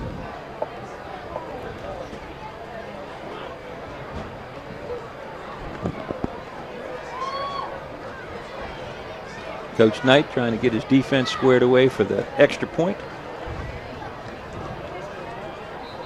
Yeah, let's see we'll that. watch the touchdown pass. Again, in the pregame, we were talking about Bird last year being big, making a big catch on offense, and there he goes. Man, he's a big target. And it looked like good hands. As we saw that replay now, we could see who I believe was the outside receiver run a little crossing pattern or a post pattern, and Bird ran the circle route, or what some people call the squirrel route, and there they go. Yellow Jackets line up for the 2-point conversion. Formation. This time they bring Bird in motion. They're going to run an option with him on the outside, but Washington keeps it. He gets in the end zone. 2-point conversion. Washington takes it in. 38 seconds left to go in the first quarter. And North Augusta leads 27-12 over Midland Valley. As we look at the first half here, maybe this has already happened, but if it hasn't already happened, I would say certainly at young Landon Washington, what I would consider a star being born tonight. He looks like the real deal at quarterback. He's got 4 touchdown passes in the first half and a 2-point conversion run. And he had a touchdown pass last week, so he's got 5 within the first 2 games already, and we still have a half to go. And he's a sophomore, as you said. That's right. He could be around for a while. All right, 38 seconds left to go until halftime. I think Midland Valley at this point would like to get in, regroup. This is Leopard looking for a lane to run in. Xavier Leopard on the return. Had the ball out there where surely don't want to have a fumble at this point in the game. 34-yard line. He does get out to the 35. Tackle made by Timmy Butler, one of the inside linebackers, also on the special teams for North Augusta.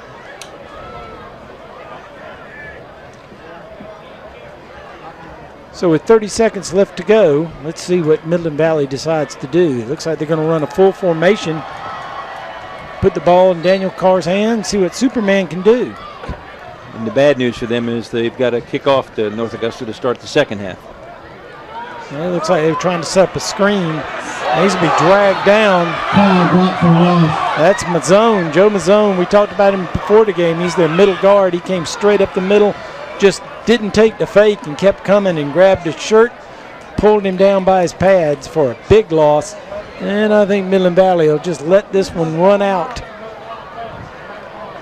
and go into halftime and talk it over after that big loss.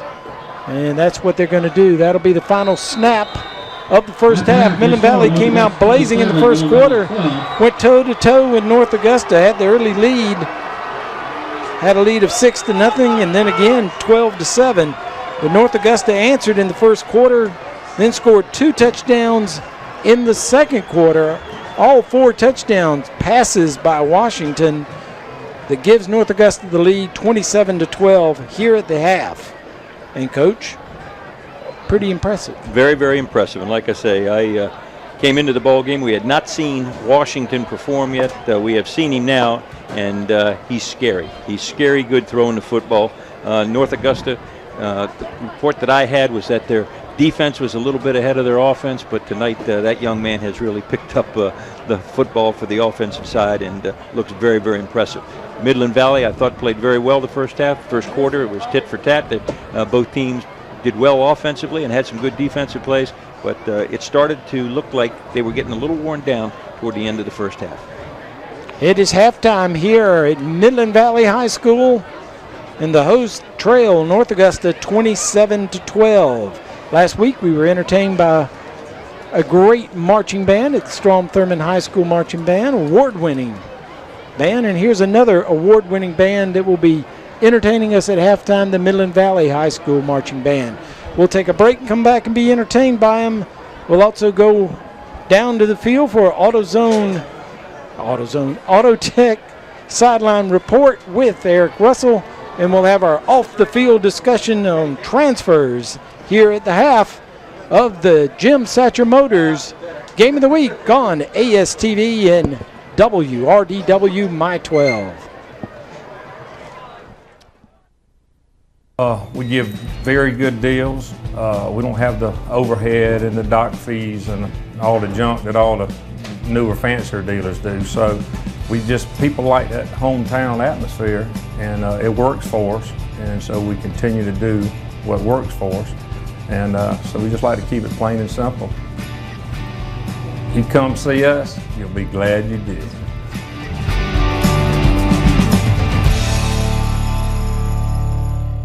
Weekends are for resting, relaxing, and recharging your batteries. A good weekend can also give you the time to catch up on business you couldn't get to during the week. For Security Federal Bank customers, that means banking business. What does 7-day banking mean to your banker? More importantly, what does it mean to you? At Security Federal Bank, being open 7 days a week means just that. That's why our Southside branch on Whiskey Road in front of Target is open for business every day, even Saturday and Sunday. We're proud to be the only bank to be open 7 days a week in Aiken County. Since 1970, Bragg Heating Company has been keeping Aiken and the surrounding communities comfortable. Our factory-trained staff can keep you on top of the latest in heating and cooling technology, and our complete metal shop allows us to make any specialty piece your home may need. We recommend the best systems for your home: Trane, Carrier, Mitsubishi ductless, and Bosch geothermal systems. We accept most major credit cards and offer financing, so when you need your system maintained, repaired, or replaced, call Bragg Heating Company. We're here to make you comfortable.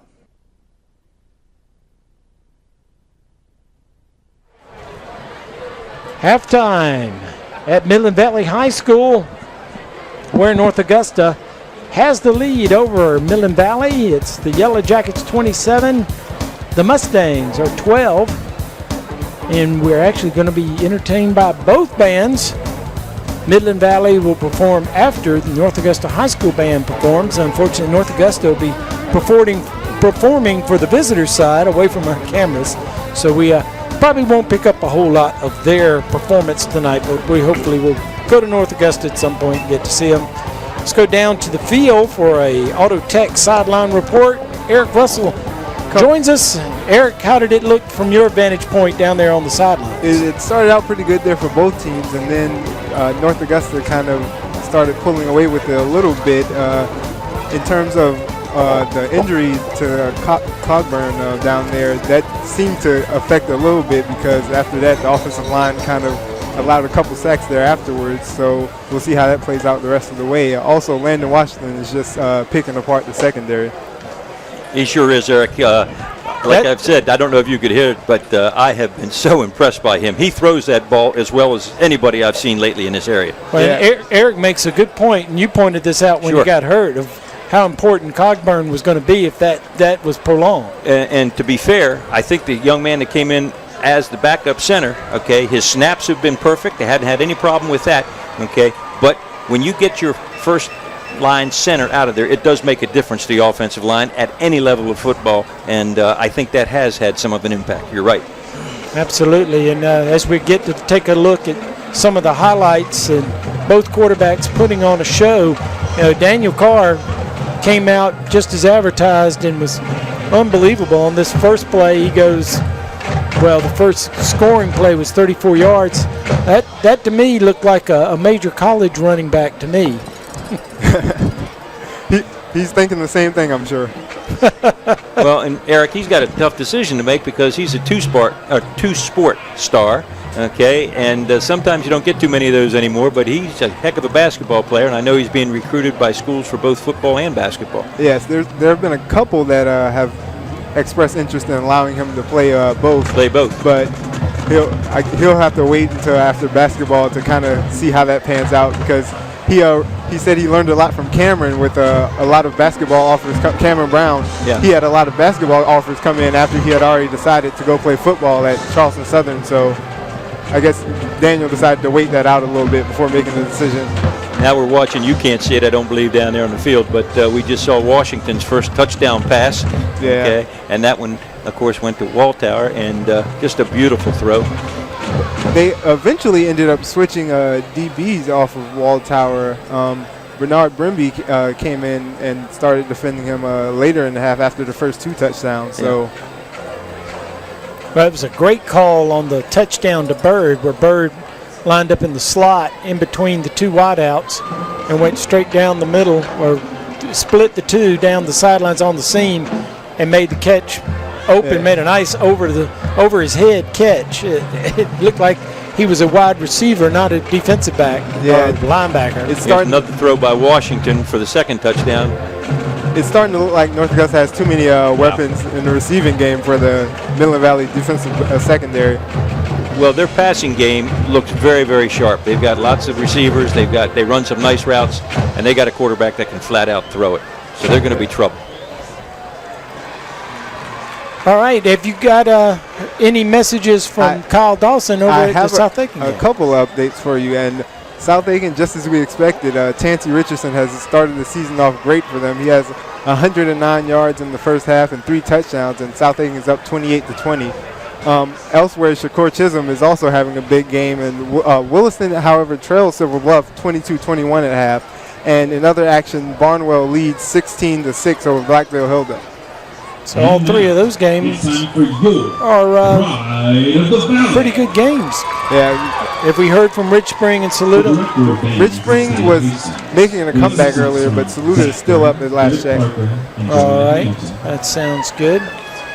And there's, for those of you watching the replay, nice catch by Bird. And also, once again, and I'm sounding like a broken record, but the young man put it right on target. All right, and there we've got Washington running the football, basically untouched. A couple nice moves for the 2-point conversion. He had a terrific first half. He had, which would be for some kids, a season in the first half there. Outstanding performance. From your perspective down there on the field, from a defensive point of view, it looked like both teams were struggling a little bit there early, but the North Augusta settled down, and North Augusta figured out what to do on offense to beat Midland Valley. Yeah, that would be accurate. And as I said before, Midland Valley tried to switch some things up there and cover Walltower a little better, and then they just decided to go to somewhere else. Patton had a big catch, and then Bird, obviously. So, as I said, it's looking like there's a case of too many weapons. Absolutely. At least that's the story here in the first half. Yeah.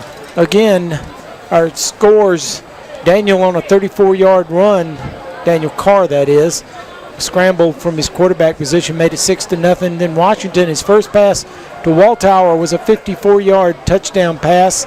Extra point was good, 7-6, North Augusta led.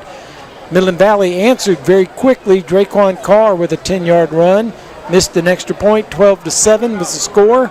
Then once again, Washington went back to Walltower for a 24-yard pass At the end of the first quarter, it was 13-12, North Augusta with the lead. In the second quarter, it was all North Augusta. Washington to Patton, 47 yards for the touchdown, and then Washington to Bird for the 30-yard touchdown pass. 2-point conversion on a run by Washington, and that gives us our score at the half, 27-12. North Augusta leads. All right, let's go down to the field and be entertained by the Midland Valley High School Marching Band.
Thank you, Pride of the Valley. The Pride of the Valley would like to thank our sponsors and community for their gracious support. Without them, this performance could not be possible. We hope you will visit our concession stands and also patronize our many fine sponsors who bring our performances to audiences all over South Carolina. Pride of the Valley, Midland Valley High School Marching Band. Pride of the Valley has earned the district honor to represent the distinct honor to represent our community and state by marching in the 2015 Philadelphia Thanksgiving Day Parade. To Midland Valley, where North Augusta leads 27-12 here at the half. Students on the national stage. Please visit any of our. Did you know in the United States someone dies in a drunk driving accident every 52 minutes? I know the statistics all too well. We represent the innocent victims of alcohol-related crashes. We see firsthand the devastation that alcohol can cause for victims and their families. Too often it leads to serious injuries or worse. On behalf of the Chandler Law Firm, a law firm representing injured people, we urge you, please don't drink and drive. Tyler's Tire and Auto Center, founded in 1963, family owned and operated for 50 years and dedicated to customer service with safety of your family, our top priority. Tyler's Tire is a full-service tire retail, tire repair, and automotive repair facility with ASC certified mechanics. Located in two locations, 1019 Richland Avenue West and 1518 Whiskey Road. Let our family take care of yours. Tyler's Tire and Auto Center. You've heard of 6 degrees of separation? In Aiken, it's more like 1 or 2. It's a rare day that I don't go to a grocery store and see a former patient, their mother or father, or son or daughter. That's the nature of practicing medicine in a relatively small town, especially emergency medicine. But that's exactly what got me into practicing medicine in the first place, making that personal connection and helping people I know. People you know, healthcare you trust. Aiken Regional Medical Centers.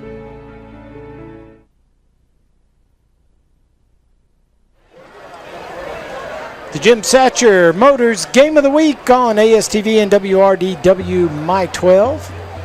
I'm Ed Gerardo, along with the coach, Kenny Brace, and Aiken Standard Sports Editor Eric Russell on the sidelines, and Jameis Grigsby directing up a storm in the truck. Jameis. 27-12, North Augusta leads Midland Valley. And it's time for our off-the-field special, produced by Ken Brace. I'm no producer now. And written by Eric Russell. But this week we're going to talk a little bit about transfers in high school. You know, we see transfers in college, and we're all sort of used to that. And they have some specific rules on transferring, though that's even gotten watered down with if you graduate, you can transfer and play your last year somewhere else and not have to sit out a year. But in high school, it's a little bit different than what we see in college. But I was reading today in some things that they actually go with that rule in some states where if you transfer, you got to sit out a year unless there are extenuating circumstances. Well, that's true in South Carolina. You're supposed to sit out a year if you transfer from one school to another in the same district, and you have to sit out for a year. But they do have some exceptions to that, and they have a number of exceptions to that. The reason this transfer question popped up in my mind, I happened to be out of town for a little bit over the summer, and when I come back, I read an article that says 17 kids are transferring from North Augusta to Fox Creek. All right, and the principal, Murphy, at first evidently had denied that. They had some ruling that said they could not do that, and then he changed his mind and allowed them, signed off on 17 going. And his comment was that he wanted to make sure that those people that are transfer primarily for academic reasons. Okay, as a coach and someone that's been involved in this for a number of years, okay, one of the problems that you have is when kids transfer for athletic reasons and only athletic reasons. Oftentimes it's the parents that precipitate that.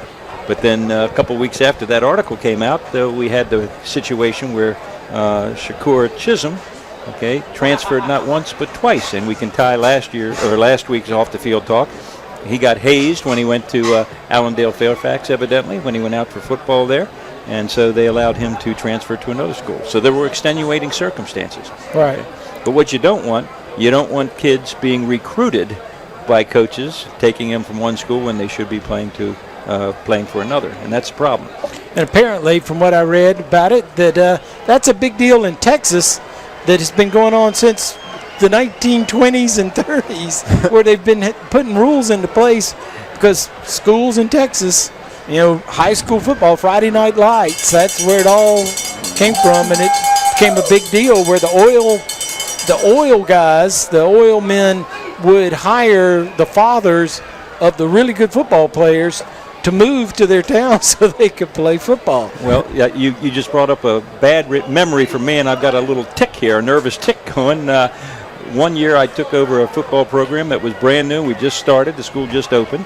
And the school called us up and asked if they could play us. And we said, sure, what do you like? They said, we're a very small school. But it was one of those situations where they actually brought parents in and gave them jobs and gave them housing so their kids could play for them. And they absolutely thrashed us. We were a brand new school, didn't have very many players, and in fact we didn't have a senior class. And it was a thrashing, I can tell you. But they had recruited a number of kids, and that sort of tilts the level playing field.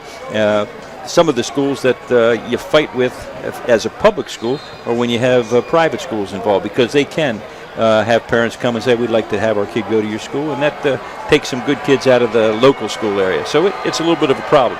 Eric, what have you heard about transfers recently? I think this particular situation, it's kind of a problem because of the proximity of the schools, with Fox Creek just there around the Edgefield, North Augusta area, and it even affected Midland Valley to a certain extent, not quite 17 players, but there were some talks about Midland Valley being affected by kids wanting to transfer to Fox Creek, and it's obviously one of those schools that's not really in the district. And so with this situation, I think that was more of the thing with another school in the area being able to kind of get players to come in. Yeah, and certainly those kids that transferred from North Augusta, all of them may not be players. They might be there for any number of reasons. I know it's not uncommon for one school to have a program that other schools don't have, and so a kid may transfer to the school so that he could take or enroll in that particular class or that particular program. So there's a lot of reasons for kids transferring, but you don't want to see people recruiting kids out of one school, which would unbalance the competition. Exactly.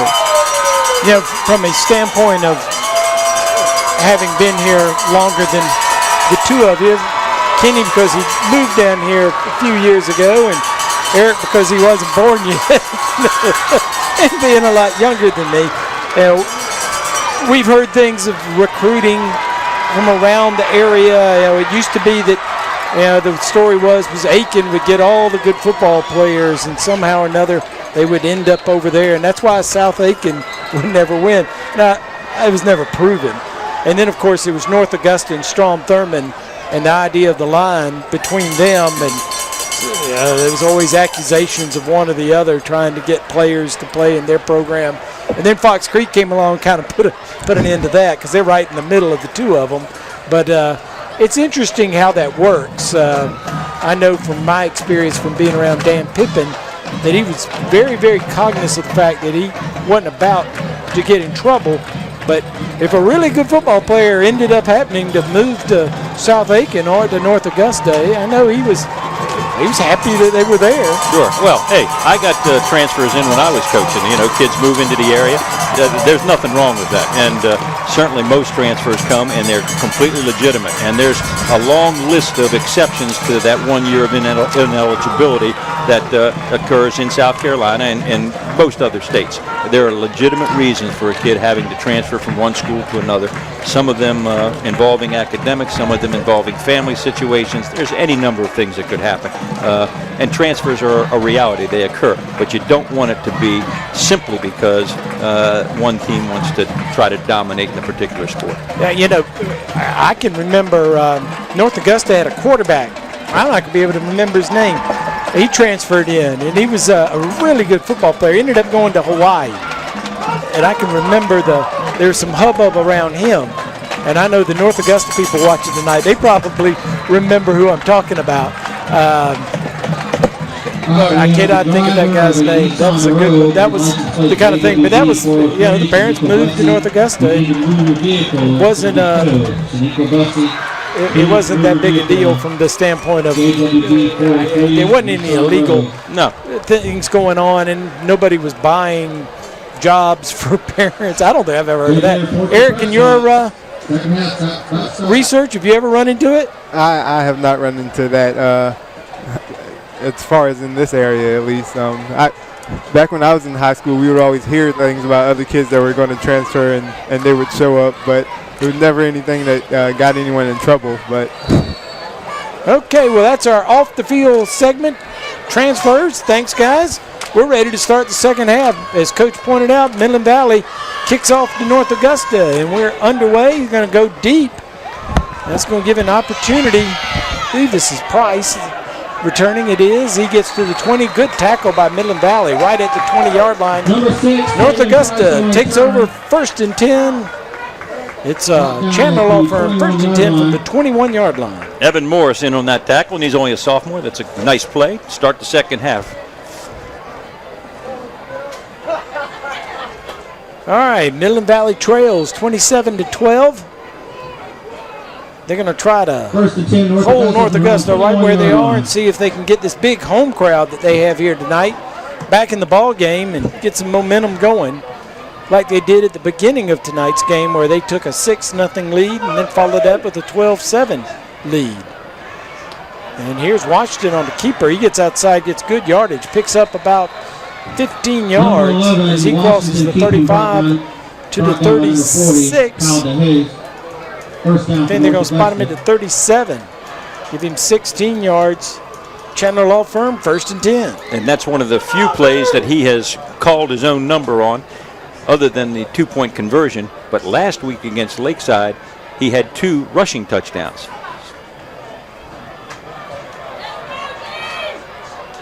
Man comes in motion. Here comes a flag. And look for the hold call against North Augusta. Back judge throws that one.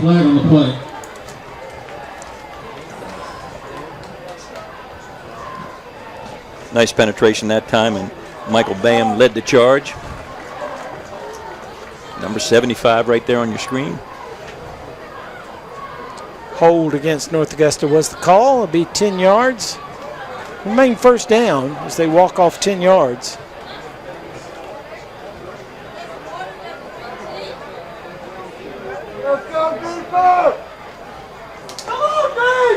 First and 20. Repeat 2nd down. Repeat 1st down. It was a holding call that stopped North Augusta on their opening drive. Got Midland Valley the ball back, and that's when we saw the big run by Daniel Carr for 34 yards. Come on, dude! Price going to get the handoff. Picks a hole, doesn't get far. And there's nowhere to go. Helmet lost in there. Somebody will have to come to the bench. That's the tank, 74. Excuse me, yeah, 74. Tank Williams. Lost his helmet, and he'll take a little break. And as he comes towards us, we can see why they call him Tank. He's a big young man. I believe he gained a yard. 2nd down, 19. There's a quick pass. That play just never developed. They were trying to bring Wattauer all the way across. Wattauer was going to cut back across, but he was screened out, and the pass just went through the slot. And that was the first one that I've seen tonight by North Augusta that really wasn't on target. It was disrupted by the defensive backs, and once again, close to being picked off. So 3rd and long. We'll call it 3rd and 18.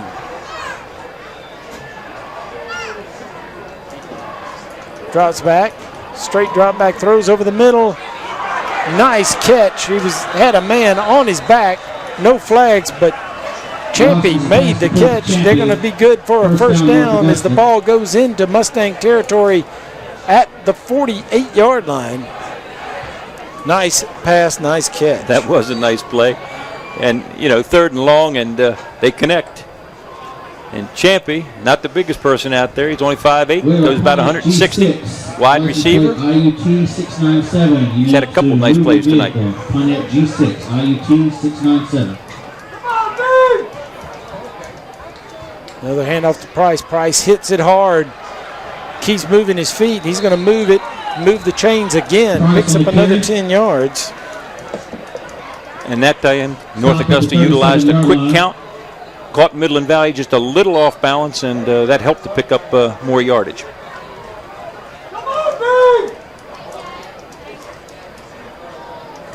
Here's an Auto Tech booth text War Eagle report from the biggest War Eagle of all. D. Taylor lets us know Wagner Sally leads Bethune-Bowman at the half, 34-6. So thanks, D, for updating us on that. All right. There's Washington again on the keeper. Washington keeping. He's going to pick up 6 yards to the 31-yard line. 6 yards, 2nd down and 4. And it looks like we're going to have an Aiken Regional Medical Center injury timeout as they're sending the players to the benches, as we have a down player for Midland Valley. So we'll take a timeout and come back and let you know who's the injured player. We'll be right back. We've been selling vehicles in this building since '48. Everybody likes the the old atmosphere. We have old pictures of Granddaddy and Daddy and the old license tags and a lot of memorabilia from over the years. So people feel at home when they come up here. But right here in this very building, we started and we're here now. You come see us, you'll be glad you did.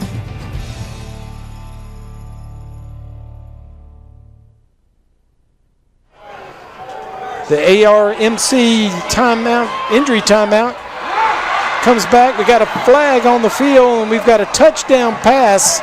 Let's see if it stands, as we've got interference on someone, and I think it's going to be on Midland Valley, and that's going to be a touchdown. I would think it's going to be on Midland Valley because the referee went into the end zone and signaled touchdown.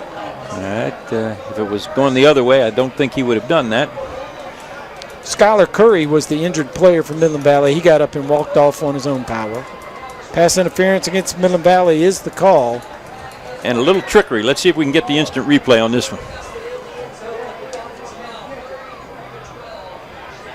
Here we go. Okay. Little halfback option pass that I said that the young man had a couple good plays. That's Nick Champy. Okay, the wide receiver who received the toss from the quarterback and then completes the throw for a touchdown. Jalen Patton with his second touchdown of the game.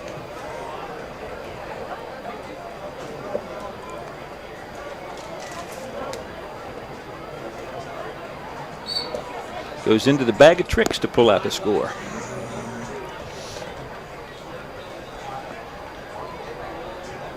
So going for two, North Augusta going to keep again, and into the end zone goes Washington. Another two-point conversion for Washington, and North Augusta has opened it up now, 35-12, as they lead over Midland Valley. We'll take a break and be back on the Jim Satcher Motors Game of the Week on WRDW My 12 and ASTV.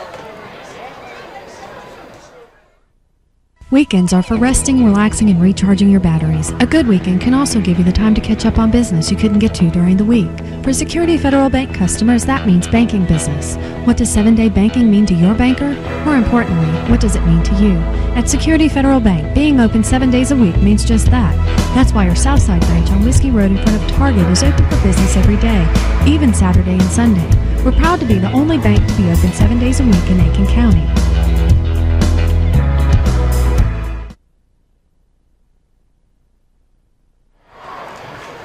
Well, you better hold on. 35-12 our score. North Augusta trailed 12-7 in this ball game. They have poured it on ever since, 28-0. They kick off. Midland Valley will get the ball for the first time here in the second half.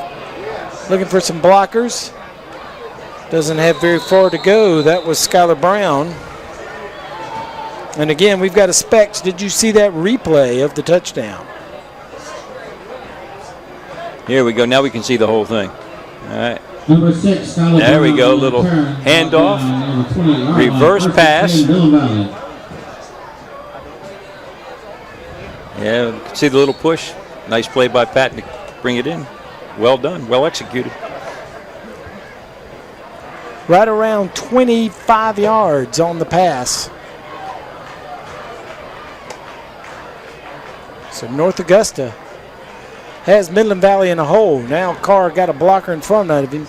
That's Daniel Carr on the keeper. He crosses the 30. Going to pick up 3 yards. Second down and 7. I think we'll say he got to the 32. Give him 4. Second down 6.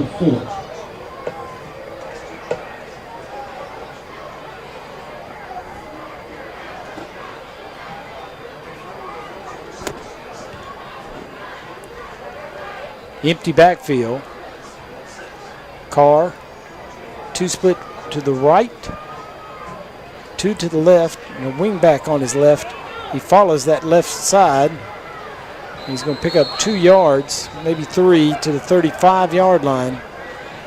Going to be short of the first down by 3. Gain of 3. He'll bring up third down. Give him 3 yards on the carry. In the North Augusta defense, just as they did in the second quarter, really coming to life here again and playing very, very well defensively. Carr is not finding any running room. Hard looks, fights hard. He's going to be close to a first down. I believe he's going to get it. He needed 3. I think he got 4 to the 39-yard line. Runs good for another Mustang first down. So it's a Chandler Law Firm 1st and 10 at the 39-yard line. But it's going to be tough sledding for Midland Valley if they're going to get it 3-4 yards at a time. And Daniel Carr might not make it to the end of the game. Back to throw this time. Pump fakes. Now comes up the middle. Gets outside to the left. He's going to pick up big yardage and run out of bounds. That's a smart thing to do there. He picked up 12. He'll get another Chandler Law Firm 1st and 10, but just get out of bounds. Don't take all these hits. No, I agree with you. And there's a quarterback that plays in the NFL that needs to learn to do what Carr just did, and that's RG3 for the Redskins. He takes too many hits. And those guys in the pros are a little bigger and stronger than these kids, but I think Carr's got to try to protect himself a little bit too. All right, 1st and 10. Into Yellow Jacket territory. This time a handoff to Draquan Carr. Gets to the edge, turns upfield, going to make good yardage. Gets across the 40, fights hard to the 36-yard line. He gets 12 more yards and another Chandler Law Firm 1st and 10. And Midland Valley moving it down the field.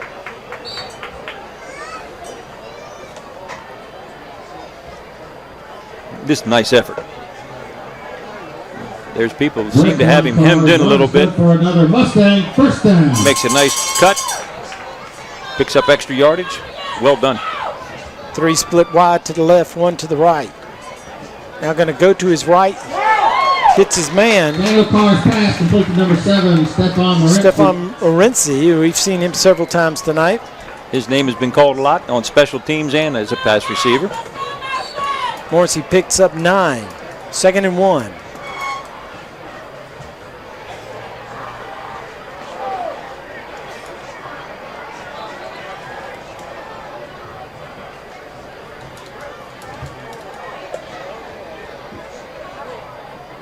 Calls out the signals.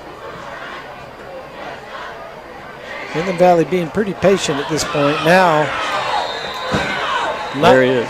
Getting there. I think that's Mazzone. Yeah, Joe Mazzone. From his nose guard position, number 99. He's had a couple of big tackles for losses. And how many times have we seen that tonight where it's 2nd and some reasonable yardage short, or that time it was 2nd and 1. And North Augusta comes up with a big play on Midland Valley. 4-yard loss, 3rd down and 5 now. Midland Valley's had a tough time on 2nd down. They're in 4-down territory, trailing 35-12. Snaps it back, looks to his left, looking over the middle now, looks back, got a man open. Inside the 20, turns inside the 15. Down to the 13-yard line, it's out of bounds. Big play. And Ethan Ennis, number 15, wide open. Junior wide receiver. Well thrown by Carr. Starts with the protection. Got some protection. Finds the man open. No problem. Did a good job finding the open receiver. Looking back to his left, looks over the middle, throws, it's picked off. Right at the goal line. That's going to be a touchback. North Augusta will take over. And was that Bird? That was Bird. Rashad Bird, number 5, had a big pick last week, and he gets another one now. Takes a little bow on the sideline. Pass intercepted by number 5, Rashad Bird. He was the underneath defender. Went up and made a nice interception. They're going to say he was down at the 1, but still, it's an interception turnover. And Bird, who's done just about everything tonight. There we go. Let's see what happens. Up with his first interception of the evening. Okay. Has some time, sets and throws.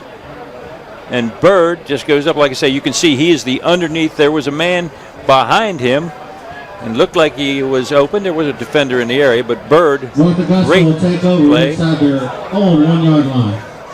Oh, boy, that should have been a touchback. Well, for those of you who've seen that before somewhere, his brother, C.J. Bird, was a defensive back at North Augusta and went to Georgia. Was outstanding. Yeah, I don't know. Maybe the referees are going to talk about it. I think it. They call it an illegal substitution on North Augusta, I believe. But I don't know that that's going to help. The ball's right on the goal line. They could roll it over a couple times and side to side. I don't know that was worth calling, but okay. 1st and 10. Chandler Law Firm, 1st and 10. Now getting out of the end zone just barely by the nose of the football. Don't think he got any gain on that. 2nd and 10. Might have picked up 6 inches.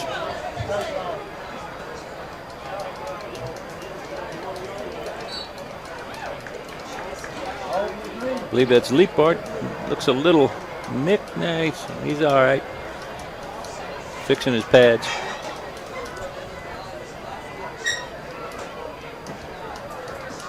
So North Augusta, of course, will take their time, let the clock run. They've got a big lead. And, of course, Midland Valley just took a good bit of time off the clock themselves. Now going to go long for the 99-yard pass. Pretty good defense that time. No flags on the play, and the defense was by number 2, Bernard Brimbury. Brimbury did a good job of just staying in front of the receiver and not letting him get to the ball. And that was Patton again. That was the intended receiver, Jalen Patton. He had a big night. That would have been a 99.5-yard pass if he'd gone for a touchdown. All right, Mustang fans, that brings up 3rd down. So it's 3rd and 10 from the 1-yard line after the interception and turnover. This might be a great place to do a quick kick if you got Bird out there. He's in the game. I don't know. I don't think I'd try that. Well, they're showing a I formation here with a great big blocker in front. And he's not going to get out for a 1st down, but they get a little bit of room for their punt. That'll make it possible to have a little space, and he's going to stay in the game and be the punter. I'm sure he'll be happy to have a little room back there. 3 yards on the carry. They'll bring up 4th down. So 4th down from the 4, picked up 3. 4th and 7. If I'm Midland Valley, I'm bringing everybody that I can get through there. Bird back to punt. Not only from a standpoint of maybe blocking a kick, but just keep him from running anywhere. And he gets out a good kick.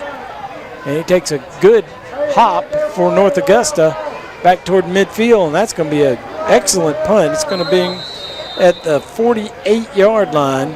Kicked it from the 4, so a 44-yard punt. Isn't it impressive how quickly I did that math? I think that's very good. Well, you said you graduated from Aiken High School, did you not? I did graduate from Aiken High School. That's good. Well, they taught you math. I'm one of the top high schools in the state of South Carolina. I just saw that in the newspaper. Yeah, that's right. Highly rated. All right, we got a Bragg Heating Company timeout on the field. We'll take it with them. You're watching the Jim Satcher Motors Game of the Week on ASTV and WRDW My 12. Tyler's Tire and Auto Center, founded in 1963, family owned and operated for 50 years and dedicated to customer service with safety of your family, our top priority. Tyler's Tire is a full-service tire retail, tire repair, and automotive repair facility with ASC certified mechanics. Located in 2 locations, 1019 Richland Avenue West and 1518 Whiskey Road. Let our family take care of yours. Tyler's Tire and Auto Center.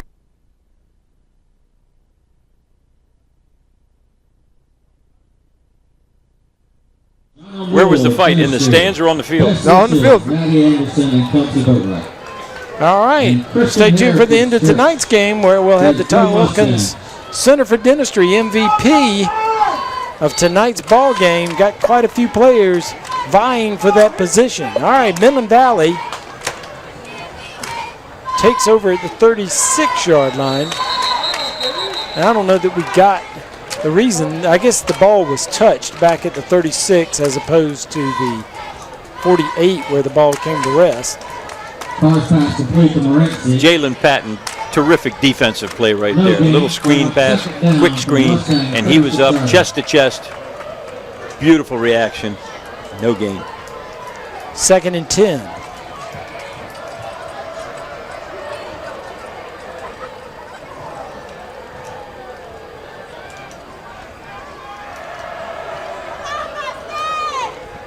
Back to pass, looks to his right, goes down, and it is caught. Good catch, Morency again. Hard pass complete for Morency. I think it's Morency, is it Morency? It's 3rd down and 1. Got to give Midland Valley credit. They certainly taking their time. And they've had some effective offense. Looked like North Augusta was going to shut them down. They had a pretty nice drive last time they had the football. They're in 4-down territory again. Draquan McCarr gets it inside the 25, picks up the 1st down. Let's go down the sidelines for an Auto Tech sideline report. Eric Russell, what do you have? Yes, Aiken is up on top of South Aiken 36-34, and there was also a benches clearing brawl in the game. Apparently a hard block at the end of a return set it off. And one T-Red got ejected, apparently, according to Cal Dawson. Excitement. The only thing lacking is a concession stand fire. No, we've had those before. That we missed. That's right. The big Silver Bluff Fire. Back to pass. Looking inside. Ducks. Gets away. Now going to throw it incomplete. That's a good job by Carr. Staying alive and throw it away. Live for another day. 2nd and 10. And it looks like Morency is one of his favorite receivers tonight for sure. Nice wide receiver. Don't forget to pick up the Aiken Standard tomorrow morning because you're going to want to know all the details behind this South Aiken game and this Midland Valley North Augusta game, amongst all the other rivalry games being played tonight, will all be in the Aiken Standard tomorrow morning. Pump fakes, looks back to the left, runs around, looks for time, looks inside and makes a move. Daniel Carr going to get inside the 10-yard line. Good gracious. So much it took Coach's breath away. I'll tell you what, that was a heck of a run. That was a heck of a run. And when you have a quarterback that has that ability, we've said it time and time again, those defensive backs, they're between a rock and a hard place. They got to cover the pass receivers, and here comes a quarterback who can elude the defenders up front.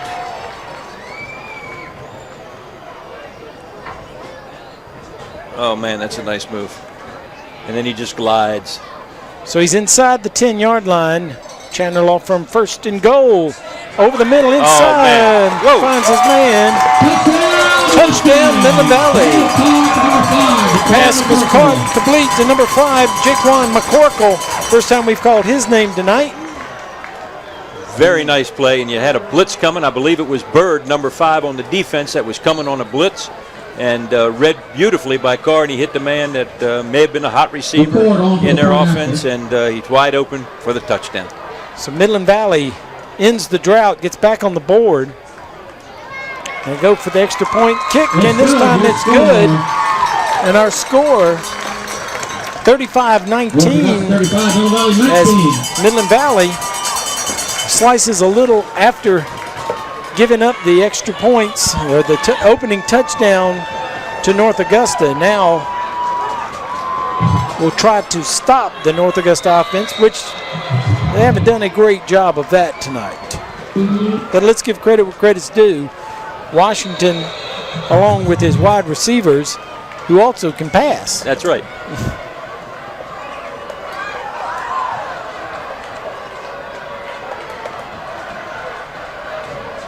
Just about a minute left in the the third quarter.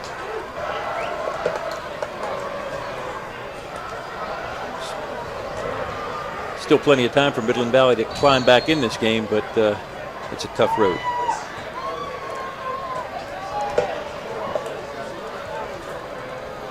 Just about a minute left here in the third. Midland Valley kicks. Picked up. Here's Price. Makes a man miss, gets over the 30 and drags him out to the 35-yard line. Brought down near the 1st and 10. First and 10 North Augusta. Chandler Law Firm, 1st down for North Augusta.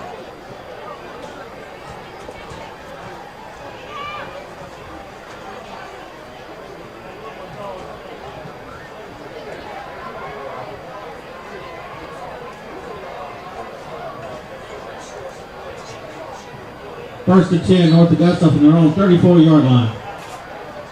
All right, Midland Valley looking to get a stop. See if they can get the ball back. A little bit over a quarter left to go in this ball game. No, there's a big hit. That's the first time that we've seen number 14 for North Augusta on a run, Tavon Davis. And he was lumbering along, and finally someone decided that's enough and knocked him down. Kyle DeHaze was the initial tackler, number 40. No gain, second down and 10. No gain, second down. And I believe this is the first time that Price has sat down. Well, he's standing on the sidelines on the bench, but he's gone the whole way in the backfield, along with Washington. Washington's taking his time.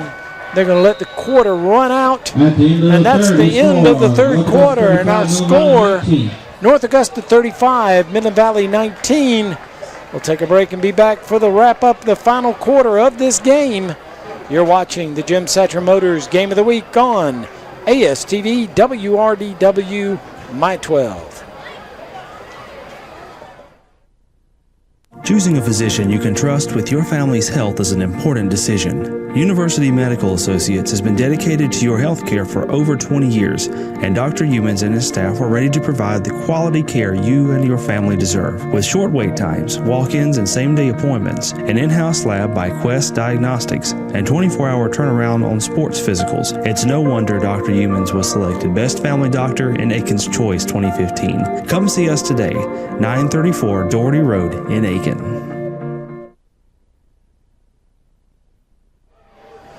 Three quarters are in the book in the Jim Satcher Motors Game of the Week. Ed Jarrett along with Kenny Brace as we go to the fourth quarter, and I think Midland Valley needs to get a quick stop here, get the ball back, and they're going to have to score every time they touch the ball. Yeah, and they've done a really nice job lately. The last 2 or 3 times they've had the football, they've moved it well, put some points on the board. And they were in a situation where a lot of teams would have folded up their tent and said, let's get out of here. But they're doing a nice job. They're fighting hard, and they're still in the ball game. I think that North Augusta is content to run the football and try to run this clock a little bit. And that North Augusta needs to be careful of as well. They've stripped the quarterback, but the whistle had blown well before that. It's going to be no gain, third down and 10. You don't want to get too complacent too early. Yeah, those kids are still playing out there. Well, there's still a huge crowd here watching the ball game, and you know the home team doesn't want to give up. Third down.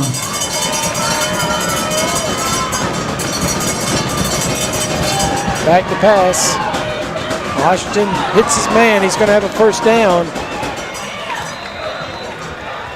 Pass complete, number 21. Coach, first down, North Augusta. Coach makes the catch. Brent Coach gets into Mustang territory, and that's a backbreaker. Third and 10. Pick it up, keep the clock moving, and the chains move down the field. And once again, I was impressed by Landon Washington. Great composure. Had the open man.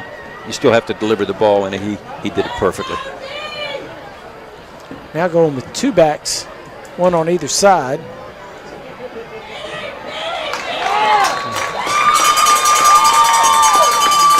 Coming into the ball game, we had heard a lot about Michael Bain, and he had a big tackle just then, another tackle for a loss. He's quite a football player. Loss of 1. Made a stop, loss of 1, second down and 11. They've made some good plays along the line of scrimmage. They just have had a real tough time with Washington's passing ability. 697.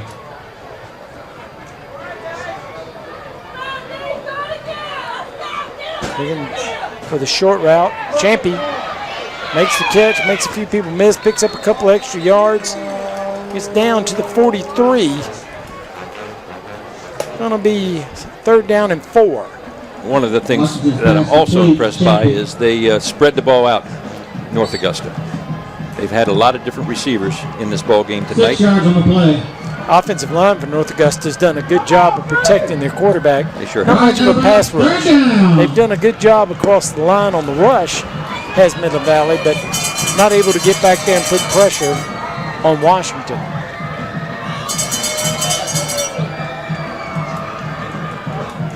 This time 3 wide receivers split wide to the left, 1 to the right. Now a whistle. This may be a delay of game as they work that clock. Again, that's going to cost them 5 yards and make it 3rd and long. That's the second one tonight. That's not too bad.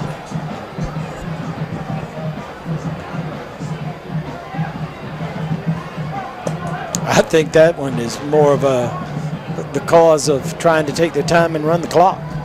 Don't want to put the ball in the hands of Daniel Carr too many times, and the longer you have the ball, the less time he's got it. And that's not a bad idea. 3rd and 9, drops back. Under some pressure this time, gets away. Looks like he's going to pick up the 1st down as he gets across the 40 to the 36-yard line. That'll be good for another Chandler Law Firm 1st and 10 at the 36. And another big play by Washington, with this time with his feet. And this may sound strange to people, but I think the most impressive part of that play was he actually felt or sensed the tackler coming from behind, and when he was about to get hit by one man, he covered the football up very well. Watch this at the end here. 1st and 10, North Augusta. He just knows that he's got to protect that football as he's getting tackled because they're trying to strip it, and he does a great job there. Comes out on the option, keeps. Now spun out. Still fighting hard. Midland Valley, give Midland Valley credit too. They're not giving up. They hit him hard 2 or 3 times. Stayed on his feet. Washington's a tough fella. He's a sophomore, but he's playing more like a senior tonight. And from up here in the press box, I haven't stood next to him down on the field yet, but he doesn't seem like the biggest kid. He's got some good height, but kind of a slender kid. But his runs that he's had here recently shows some strength and toughness. They show him as 5'10", 185 pounds. So Well, that's about what he looks like, too. 185, well, that's not bad. A nice move over on the sidelines to pick up the 1st down. Still running hard. I believe that's Bird again. No, I think that's Price. Let's see which number. Yeah, that's Price. Yeah, number 6. Price got on the outside, made the catch, made some people miss.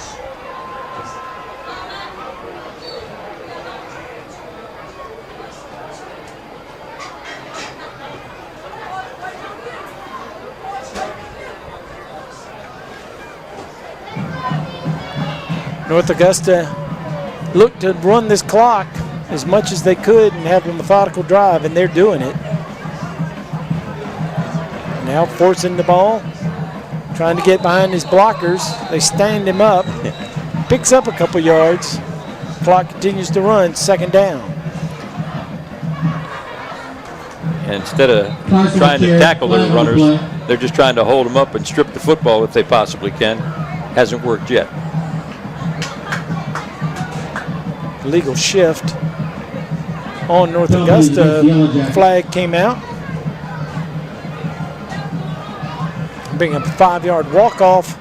Make it 1st and 15 as it'll go out to the 20. Let's say just inside the 20 to the 19.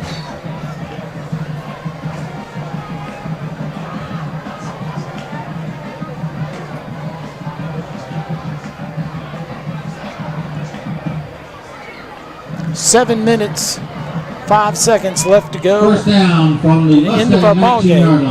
Clock running.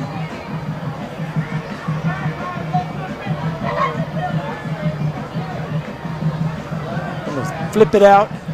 Now that's really, it's a pass, but it's more of a design run as he throws it out there, and he had a lot of people pulling to get out in front of that receiver. Just a fast screen, and you're exactly right. Long handoff. He's got people getting down to the second level. Well executed.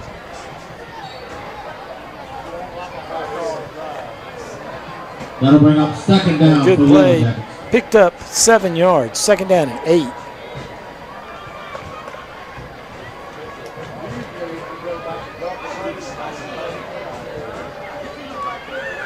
This time going to hand out of that formation. Nowhere to go. Bainham again right there in the middle of it. He got away from Bainham, but was hit hard. Yes, he was. Bird on the carry. A little slow getting up, getting some help from the Midland Valley players. Still was able to pick up 2 yards. Third down and 6.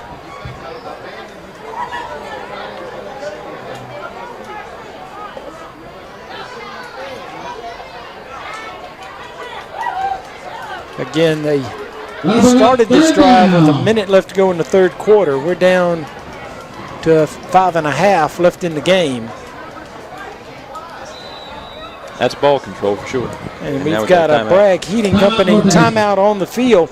And Coach, you take your headset off. Where are you going? As a coach, you're on top, got a big lead. How dangerous is it to go into a ball control situation where you run the ball, you run the risk of going 3 and out maybe, punting the ball back to your opponent? How often are you able to do this, to get the ball out there and methodically get a first down, get another first down? Not in a hurry. You're running the clock. Yeah, I'll tell you what, I don't think it's that hard for good football teams to do. Okay, yeah. You see that really at all levels. They can at this stage in the game. It's late in the game. The players are obviously a little tired on both sides of the ball. Okay, they've been playing hard for the entire ball game.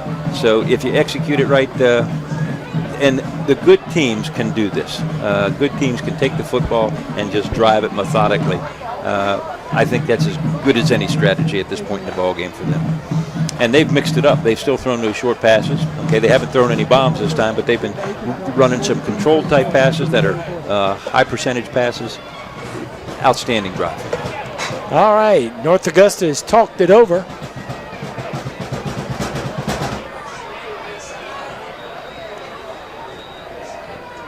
And there's a pass that goes incomplete. And it'll bring up third down. And they're at the point of the field here where, okay, we don't need to worry about running the clock anymore.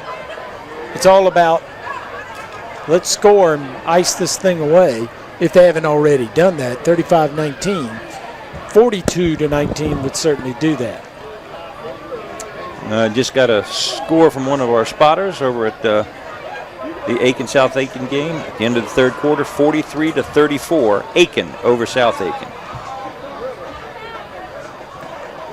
We got a flag. Washington gets out there and gets hit. Washington keeping sacked by the Raiders. Actually, that was fourth down. Flag on the play. Or rather than kick, they were going for first down or the touchdown. Let's see what the flag is. Skylar Curry on the tackle. North Augusta says it's against Midland Valley. That's going to be a tough one for the coaching staff to swallow. Now, illegal shift against North Augusta is the call holding against Midland Valley, so it's offsetting penalties. So it's fourth down, 5:15 left to go, and they'll do fourth down again. We also have a Wagner score. War Eagles of Wagner up 40-12 over Bethune-Bowman. Wow, that's a little bit of a surprise. I'm sure they're taking it out on their old coach and smiling along the way. All the guys figured Wagner had a good chance to win this game, but not by that big a score. Champion outside, gets knocked down at the 5. He dropped it incomplete. So Midland Valley stops North Augusta, but not before North Augusta runs off 8 minutes on the clock. And they don't score. Michael O'Neill made a nice tackle that time on Champy. turn the ball over.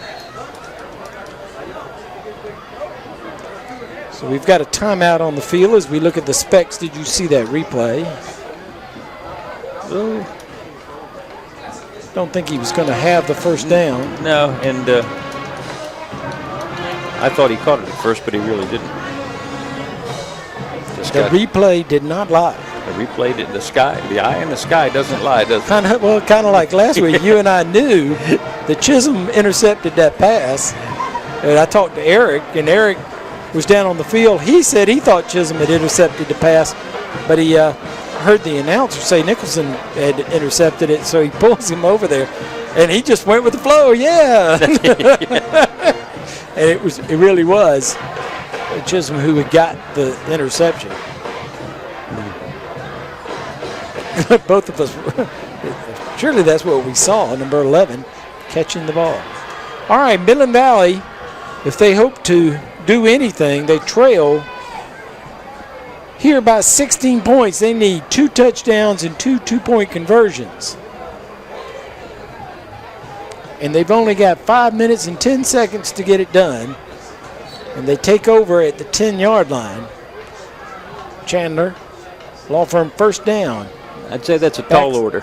Backs up into the Tyler Tire end zone, throws it downfield. He's got a man. No. That's Moritzy. Makes a great catch and a nice tackle to keep him from going the 90 yards for the touchdown. Wow. Midland Valley is coming quick to the line of scrimmage into Yellow Jacket territory, 46-yard line. Now, last week we had Aiken at the end of the ball game make an unbelievable comeback and had their second-string quarterback come in and do a great job and nearly pulled it out. If somebody can pull this off, it'd be Carl. And that's going to be a sack. Tried to duck, couldn't get it done. That's a big, big loss. That's a loss of 12 yards. Let's take a look at that completion. He throws it from the goal line. Good hang time on that pass. Woo! Terrific. Here's Carr. Carr gets away, gets across the 50. Some big blocks, decleating blocks of some North Augusta players. As he comes down, we'll have to see if we can get a specs replay of that, but not right now as Midland Valley's running to the line of scrimmage. But people were flying over on the sidelines. You could hear the crowd react to it. When those receivers turn back towards their quarterback who's on the run now, they get some really explosive shots on the defenders. And we saw one just then. 3rd and 4, 18 yards on that play. Quick pass outside to McCorkle. McCorkle is going to pick up the first down as he's out of bounds. That'll stop the clock at the 33-yard line. They'll move the chains.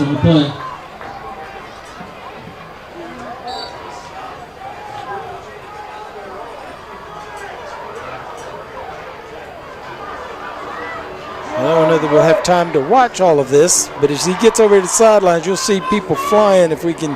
Right there's one. 1st and 10. Chandler Law Firm first down. Got time.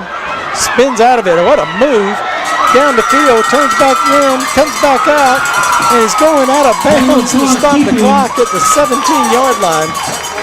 He's an exciting football player. That's an amazing run. He's had a couple now back to back. 3 minutes and 40 seconds left to go in the ball game. Again, remember, they need 2 touchdowns and 2 two-point conversions to tie this game up. Holding against North Augusta is a call at the end of the run, so they'll have another, I believe, 10 yards tacked on at the end of this.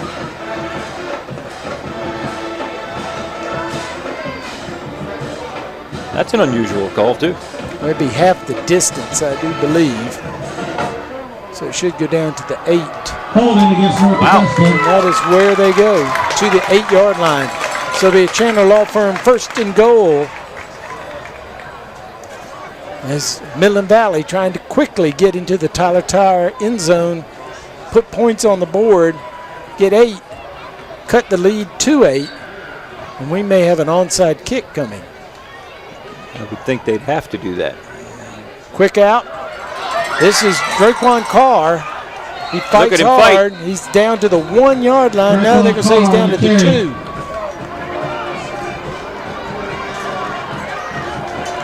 Clock runs. 3:24. Quickly to the line of scrimmage. Can't waste a play down here. 3 split wide to the right, 1 to the left. Now we've got whistles blowing. I believe North Augusta. No, Midland Valley going to call a timeout. I think that's a smart timeout. Make sure you know what you're going to do down here. You've got to score. Hardee's will stay open until 11:30. Get the extra points. Get the onside kick. Have another drive like this. Do it again. 3 minutes, 10 seconds left to go. North Augusta leads 35-19 here in the second half. North Augusta came out with a 27-12 lead at the half, and they scored to open the half on their opening drive. Champy on a little pitch pass to the wide receiver coming back on the reverse. He throws a pass to Patton, his fellow wide receiver, for 20 yards. Went up 35-12 at that point. North Augusta did answer.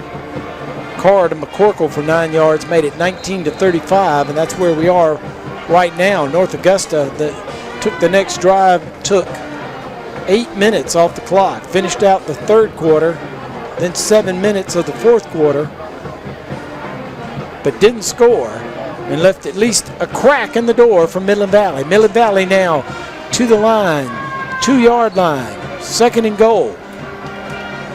They've talked it over. Now going to follow it back. Carr looked like he might try to run. He leans in for the touchdown. And that's just pure athleticism. North Augusta looked like they were looking for it to come that way. And they were flying bodies all over, but he found a seam, stretched it into the end zone, touchdown. All right, now they need the 2-point conversion. 3:05 left to go. They need the 2 points here and then an onside kick.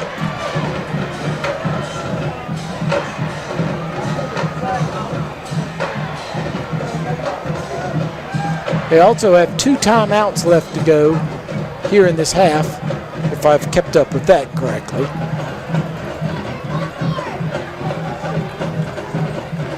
Carr calls the signals. Takes a snap, drops back. Drops, gonna throw it in the end zone. Man in the back of the end zone. Got it, touchdown, 2-point conversion. And that's McCorkle. McCorkle, who's been really quiet, comes through. Had 2 big receptions here in the fourth quarter. And that was a play that took a long time to develop, and the Carr just maintained his composure this time and makes a nice throw into the end zone. And he had something on this ball. The call kind of surprised me. I think maybe it kind of surprised North Augusta a little bit too. They had pressure on. He's thrown it back across the middle to back of the end zone. Well done. Good effort by both of those young men. Carr to McCorkle. 35-27, 3 minutes and 5 seconds left to go in the ball game. Midland Valley brings the kicking team out. North Augusta will bring the hands team out on the field for the receiving team. And you know they've got to be looking for an onside kick. The way he's teeing up, there's no doubt about it. And it's obvious. They need the football back. If they don't get it, the game's probably over. North Augusta, 10 men, up 10 yards. Here comes the onside kick, and now we're going to run it. This is, I think, Bird. If nothing else, running time off the clock. And that was Bird. Needed a hop, but it hopped a little high and went right to the best player on the football field for North Augusta. Yeah, he got the hop. You got to give him credit. Okay, the kicker did what he was supposed to do. The ball did take a hop, but he fielded it just like an infielder, and that was the end. Now, be that as it may, the game's not over. You got 2 minutes and 56 seconds left to go in the ball game. 2 timeouts for Midland Valley, and plenty of time, but they have to get a 3 and out. I was just going to say, you asked the question during the last possession. Here's where all you tell your people is, hey, we can get 2 first downs, this ball game's over. So they hand it off. This is Price. Price battles, stood up, picked up 3 yards, 3 tough yards, and a timeout called quickly by Midland Valley. So Midland Valley uses the first of their timeouts. For 2nd down and 7 coming up, and he'll talk to his defense. Marquez looks a little shaken up on that play. 3 yards for Price. Now, from my perspective, Midland Valley needs to play their base defense. You got too good of a quarterback who's been really hot tonight. I'd love to know what his stats are at this point and his numbers. He's got to have a really high percentage. He hadn't thrown too many incompletions. Yeah, but he hadn't thrown the ball nearly as much of the second half. He had 225 yards in the first half. And he's been able to run. That's right. He's been running the football more. So you've got to respect him with the football one way or the other. And remember, it was Champy that threw the touchdown pass this half for North Augusta. Let's go down to Eric, who has a Auto Tech sideline report.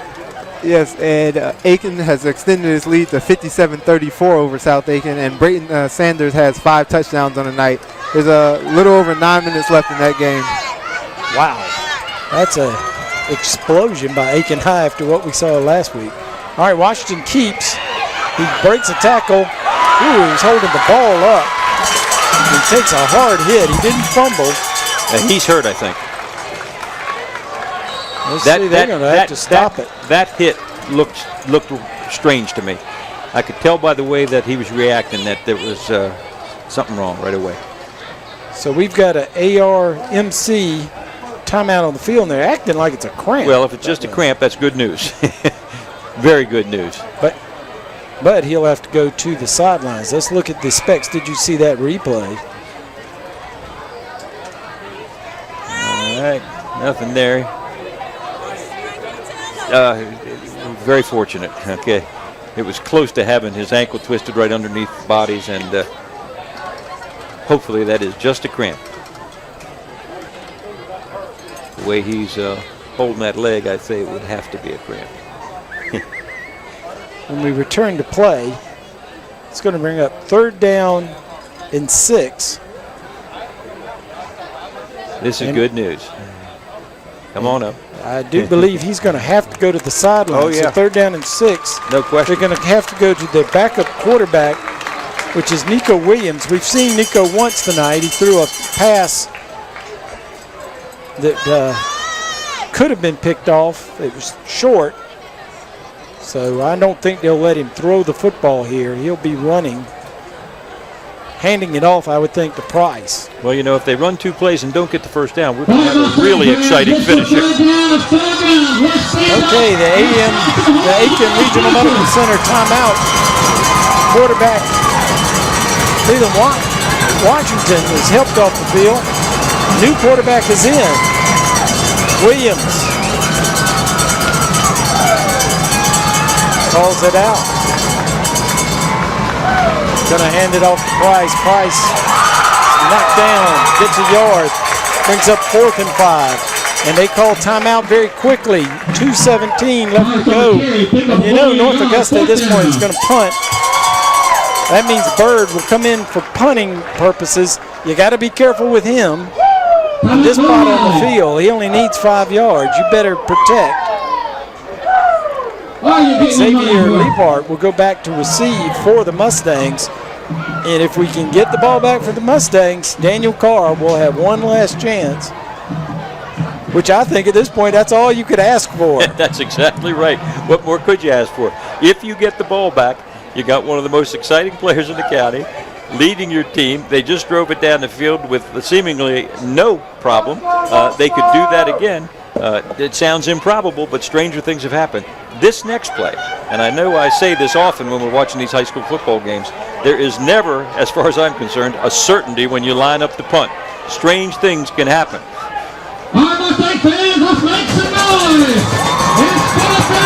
All right. Rashad Bird is the punt. And they better make sure he does punt it. Flag on the play. Now flags come flying. Oh, if this is against Midland Valley, coach is furious. And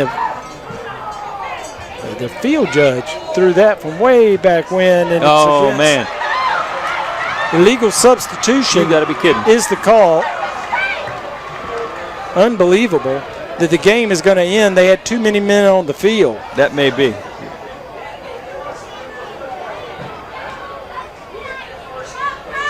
Only can count 11 as I stand here now, but I only see 11 out there now. But that doesn't mean there weren't. But they didn't call that. They just called illegal substitution. Augusta at the Middle Valley 38-yard line. Someone may have run off the field late. 2 minutes and 16 seconds to go, and I believe that's it. You can't stop the clock. That is heartbreaking. It's one thing to lose here at the end, but it's another thing to not be able to have the chance. Yeah. The quarterback's out. They're going to just hand it off to Price, who run into the pile.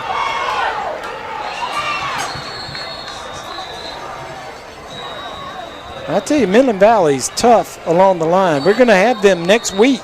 We got a young They're going to travel to South Aiken. Another cramp, I believe. We did pretty good last week. I don't think we had a single cramp.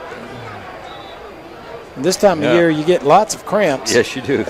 our score at the Aiken-South Aiken games, 57-34. It's funny how things can turn around. Aiken was trailing 34-32 in that ball game, and now looks like they're comfortably ahead and going to win that. So South Aiken look to bounce back next week against Midland Valley, and Midland Valley's pretty impressive. You know, we talked about Brayton Sanders going into last week's game against Strom Thurmond with all kinds of confidence and optimistic that he would have a good ball game, and I think he ended up with 23 yards rushing. Tonight he has at least 5 touchdowns. Okay, so I think he has a few more yards than 23. Yes. All right, the Aiken Regional Medical Center injury report. Looks like cramps. Yep, one of the offensive linemen, number 66, is John Luke McNair. He walks off the field on his own power.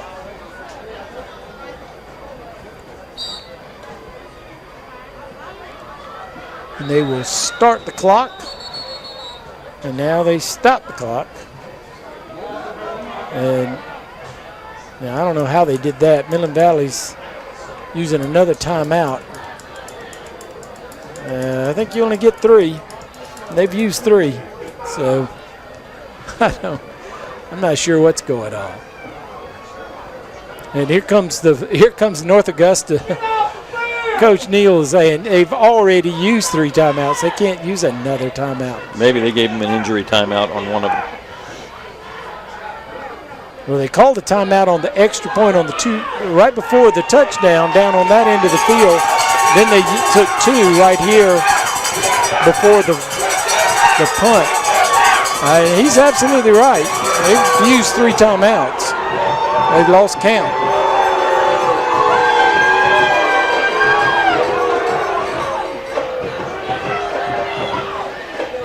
He's being pretty demonstrative, I will say that. He's pretty sure of what he's saying. It's not that hard to keep up with the timeouts, and it's a shame that here in the end. Good job by his assistants there. There's no sense getting a 15-yard penalty here for unsportsmanlike conduct. You've had your say, and even though you don't like the answer, you got to live with it. Even if it's wrong. You actually might end up with some time left now. With that, now they move.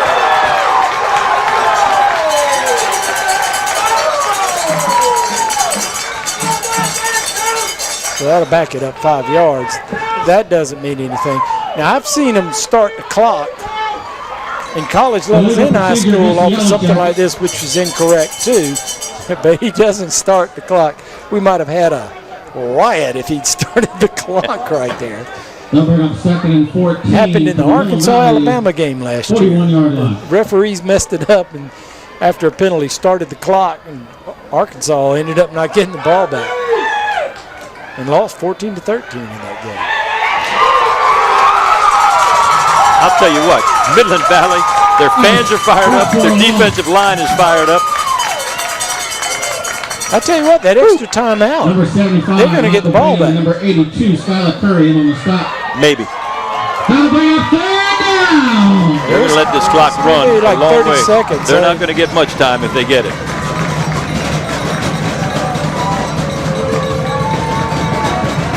I wouldn't be surprised if North Augusta doesn't even take a penalty at this point.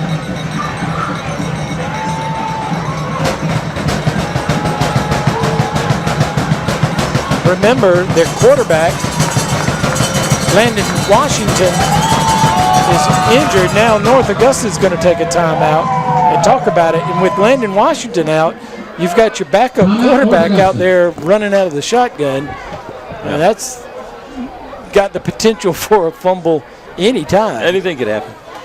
But we've only got 1 minute and 15 seconds left now. Time is running out. But just like last week where we had an exciting finish, this one has not been dull. I believe you get a 30-second play clock. Or is it 25? 25 seconds on the play clock. So they're going to get the ball back with about 20 seconds somewhere in that vicinity with Daniel Carr. And the reason is because of that timeout. That's why the coach was so mad.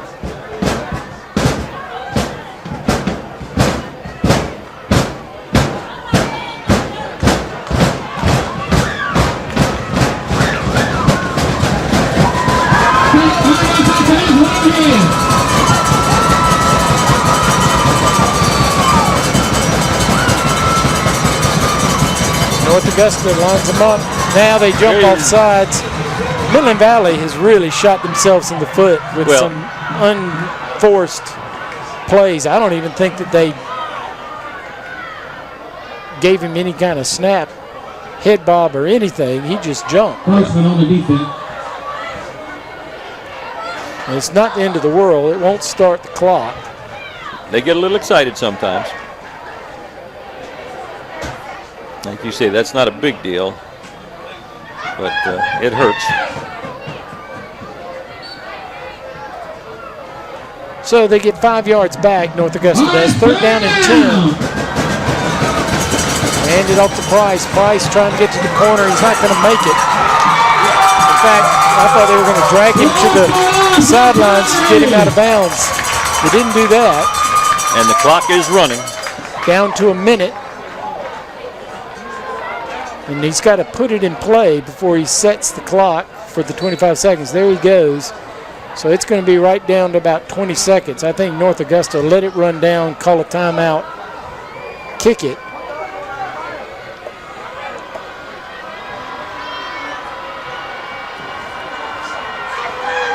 I don't think they'll kick it. They'll just run another play. They're not going to kick the football. That's too dangerous. They'll just run a play. And they may snap it back to Bird and let Bird run around. And here it comes at the 20-second mark.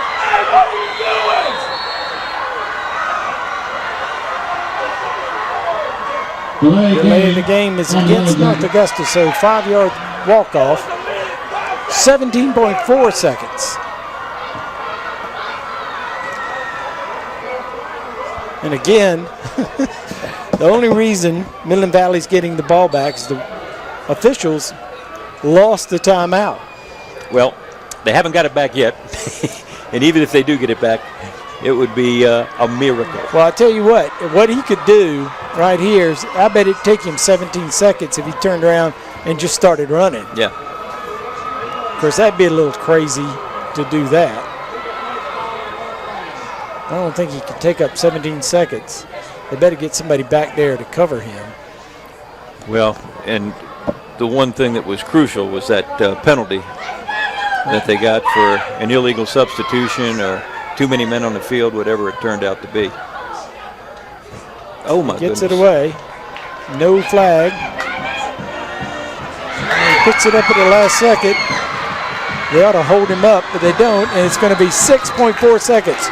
So Daniel Carr will get one play, which is one play more than we thought he would get. And, you know, they got some penetration on that punt. Wouldn't that have been something if they had blocked it?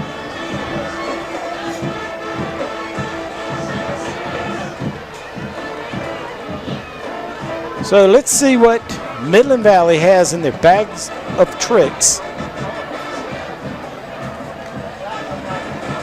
When people get up in the morning and see the score, they'll think, oh, that was a good game. It's 35-27 and one score down. They have no idea. Here we go. Back. Gets away.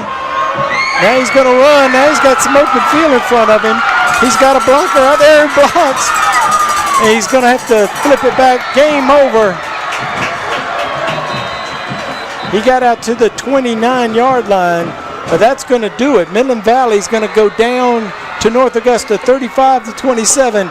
But I tell you what, Daniel Carr makes it exciting. I'm already looking forward to seeing him next week at South Aiken. Oh, my goodness. And who knows how many points they'll be able to put up next week. I am just amazed at the score over at South Aiken. 57-34, I think, right now is the score. Amazing. This was a heck of a football game, and North Augusta certainly looked like the better team for the second and third quarter, but you've got to give a lot of credit to Midland Valley. They came back and they fought like the devil, and unbeknownst to what anybody might have thought, they did get the ball back, albeit they only had a couple seconds left, but that was amazing to me that they even got the ball back at all. Well, the defensive front for Midland Valley looked really good. Yeah, they did. They played very well. And they'll play Tansy Richardson in South Aiken next week, and that'll be interesting to see how that all goes down. Richardson had a big night tonight for South Aiken, and I can't imagine that South Aiken's offense will be anything close to what Midland Valley saw tonight. I think Midland Valley is going to be a force to be reckoned with in their division this year. And I tell you what, North Augusta, I was very impressed. I didn't think they'd be that good. They had so many new faces. But you got to give it to Landon Washington. Boy, what a night he had tonight. We don't have the totals, but he had 4 passing touchdowns and had a couple of 2-point conversion runs on top of all of that. And I tell you, they look very impressive. Rashad Bird and the defense, they do good things, and they're playing probably as good an offensive player as they're going to see this year. The one thing that just my first impression, North Augusta does not seem to be able to run the football as well as we've seen them in the past. Now, they've got a couple of good running backs, but they just weren't quite as sharp running the football tonight. The good news for them is they didn't have to be. Okay, their passing game was so outstanding that they didn't need to run the ball very well, but somewhere down the road they're going to have to do a little better job consistently running the football. Midland Valley, my goodness, Carr, as we said going into the game, it panned out to be exactly what we said. He makes things happen when it looks like nothing should happen. That's good. And just a great player. Wow, and I just realized, looked at my watch, it's 20 minutes after 10 o'clock. Yeah, this was a long game. It was a long game, but it didn't feel very long. I didn't realize it was that late. Well, holy cow. And once again, one of the things that made it so long were all the penalties. Okay, we had a number of penalties again. Well, not as many as we had last week. Well, I know, but... we were done way before 10 last week. But the clock did stop a lot tonight, so that makes a difference. It did. Well, there's a lot of scoring, a lot of passing, a lot of stopping of the clock. Yeah. All right, well, that's the final score, 35-27, the Yellow Jackets over the Mustangs here at Midland Valley High School. We'll take a break and come back and do some of our post-game activities on the Jim Satcher Motors Game of the Week on ASTV and WRDW My 12. We give very good deals. We don't have the overhead and the dock fees and all the junk that all the newer, fancier dealers do. So people like that hometown atmosphere, and it works for us. And so we continue to do what works for us. And so we just like to keep it plain and simple. You come see us, you'll be glad you did.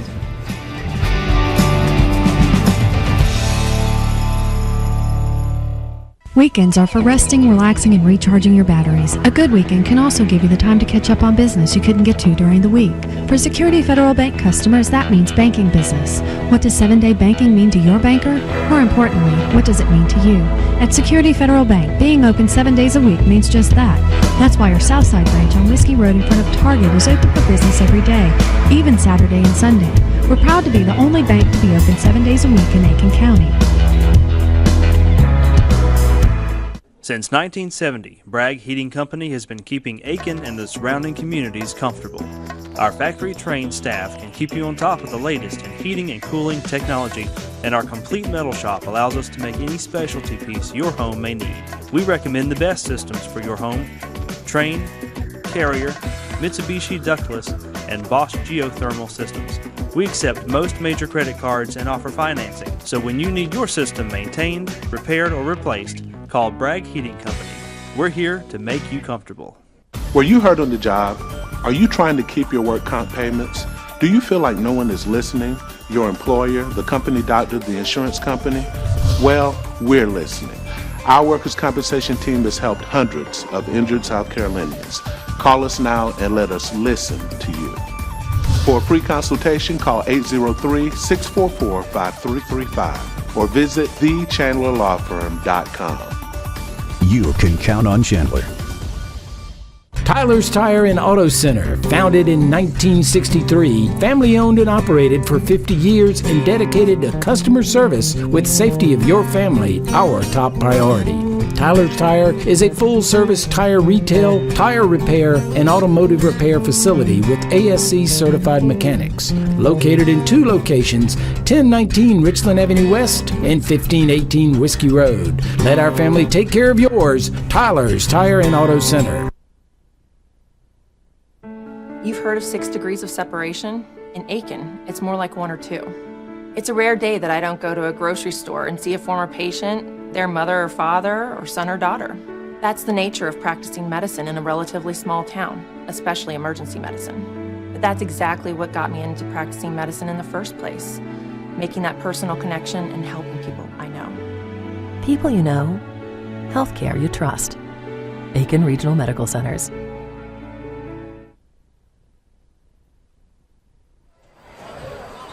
Final score tonight, North Augusta wins an exciting one, 35-27 over Midland Valley. The home squad trailed 35-12, but came storming back to make it interesting, 35-27. And Eric is down on the sidelines, and he's either got a player or a coach, not sure what he's got. Eric. I'm down here with Coach Brian Thomas of North Augusta. His team came out and held off Midland Valley for the win. It got kind of close there at the end, Coach. What were some of your thoughts late in the game? Yeah, I mean, like I said, we didn't execute. We needed 1 first down and could have ended the game. And we just didn't block well up front at times. And, like I said, hats off to them. They played well, played a great game, and we're fortunate to get out of here with a win. All right. Yeah. Congratulations, Coach. We had them with 3 timeouts, too.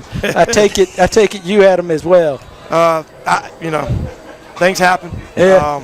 I thought I asked the right question when I went out there on the injury, and I thought I did, but maybe I didn't. So, sure, things happen. Oh yeah, but that's all's well that ends well on your end. Coach, you got any questions? We got a coach in the booth too. Well, Coach, congratulations. That's a nice win for you. And coming into the ball game, my scouting report was that you guys played very well defensively last week, and you got some nice play out of your quarterback. But I thought he was spectacular tonight. He threw the ball as well as anybody I've seen around here in a long, long time. He did. We got some receivers that can go and get it, and yes, he threw the ball well. And like I said, I was happy to see that.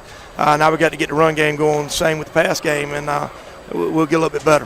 That was my one comment. I think as the season goes on and you get into the tougher competition in your region, you're going to have to run the ball a little bit more consistently. But I think you have the ability to do that. I think we will eventually. Very good. Well, congratulations. Thank you very much. All right. Is Landon? All right, and I think that Eric also is going to have a player, and you got the player of the game queued up for us up there, James? Maybe not. Okay. While we're waiting, we'll go over the scoring very, very quickly. The scoring opened up, and it was fast and furious in the first quarter. Daniel Carr opened it up with a 34-yard run, led 6-0, missed the extra point.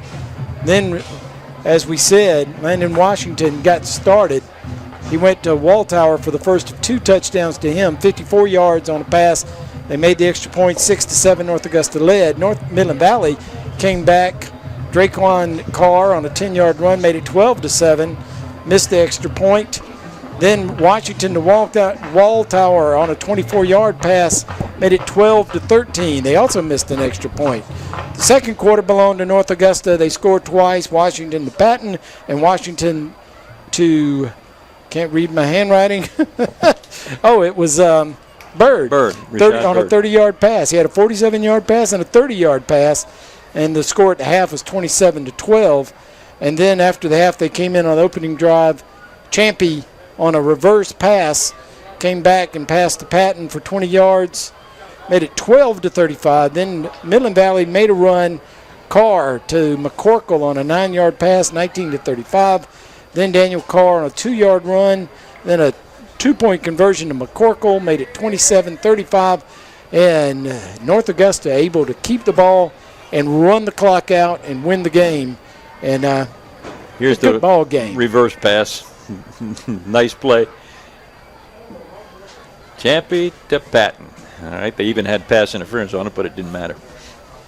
Okay, well, let's check and see. Does Eric have a player with him?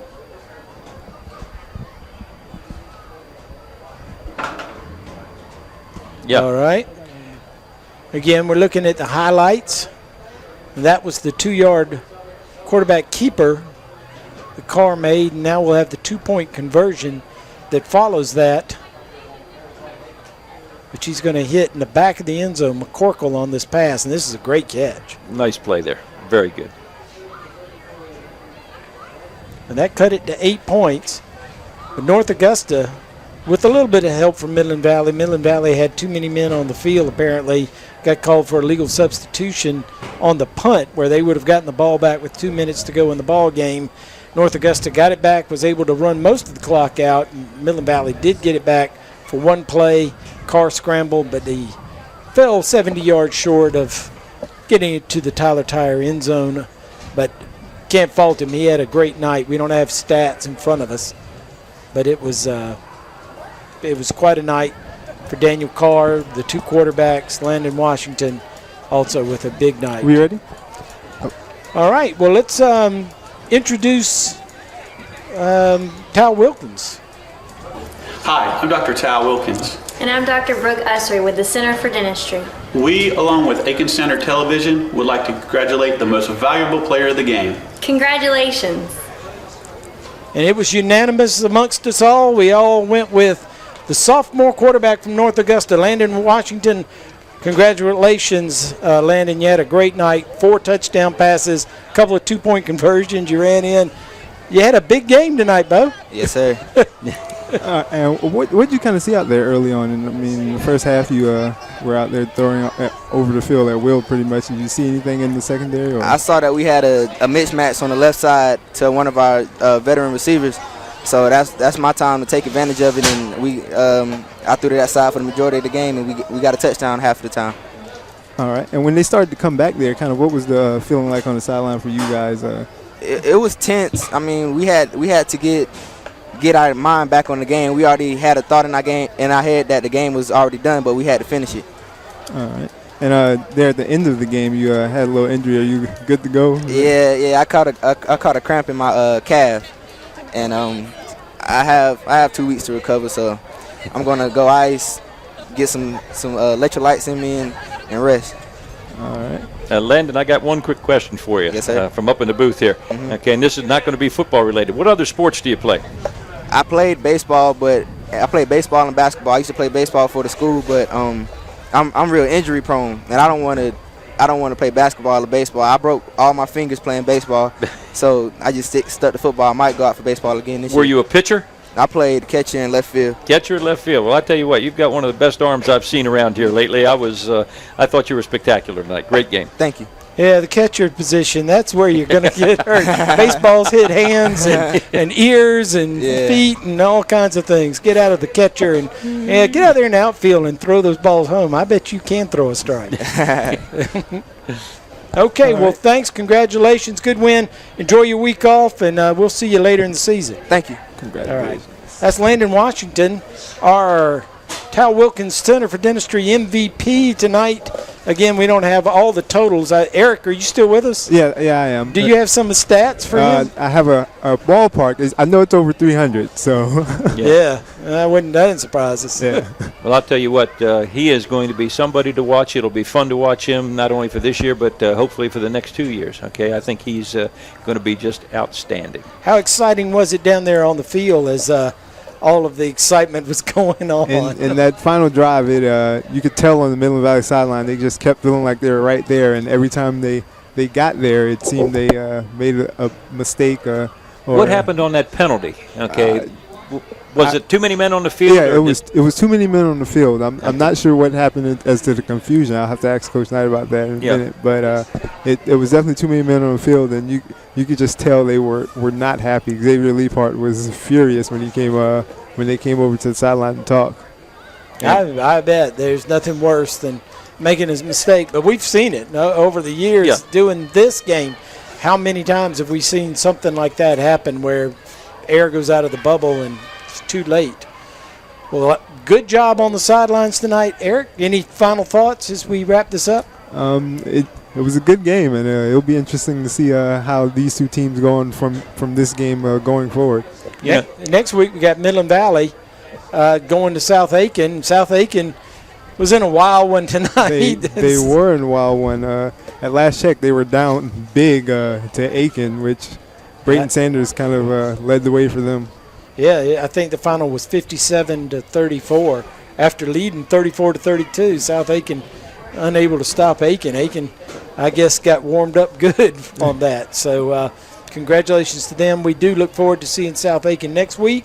We'll see Tansy Richardson and see what he can do against Midland Valley, and we'll see the whole group from Midland Valley again, and I'm sure they're going to want to bounce back. I'm sure they will. And the other thing, they played up tonight. In other words, they played up a division. I think they're a team that can be very, very competitive as they go down the season in their region and in their division. I think that'll be a very fine team, and they'll be fun to watch, just as they were last year. I think they're a pretty good football team going forward, and they will be fun to watch.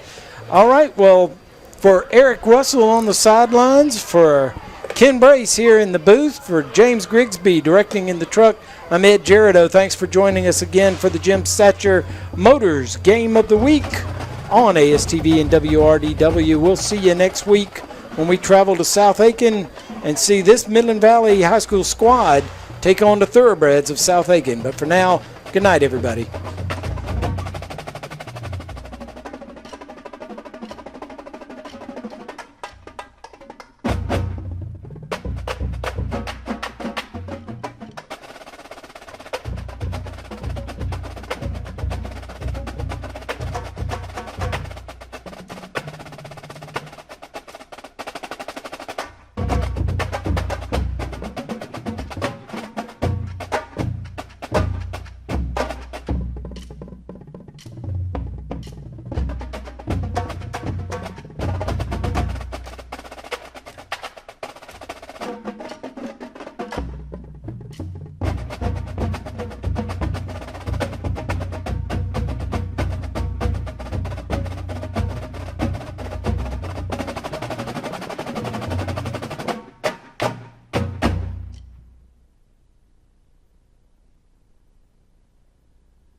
Late for work or school again?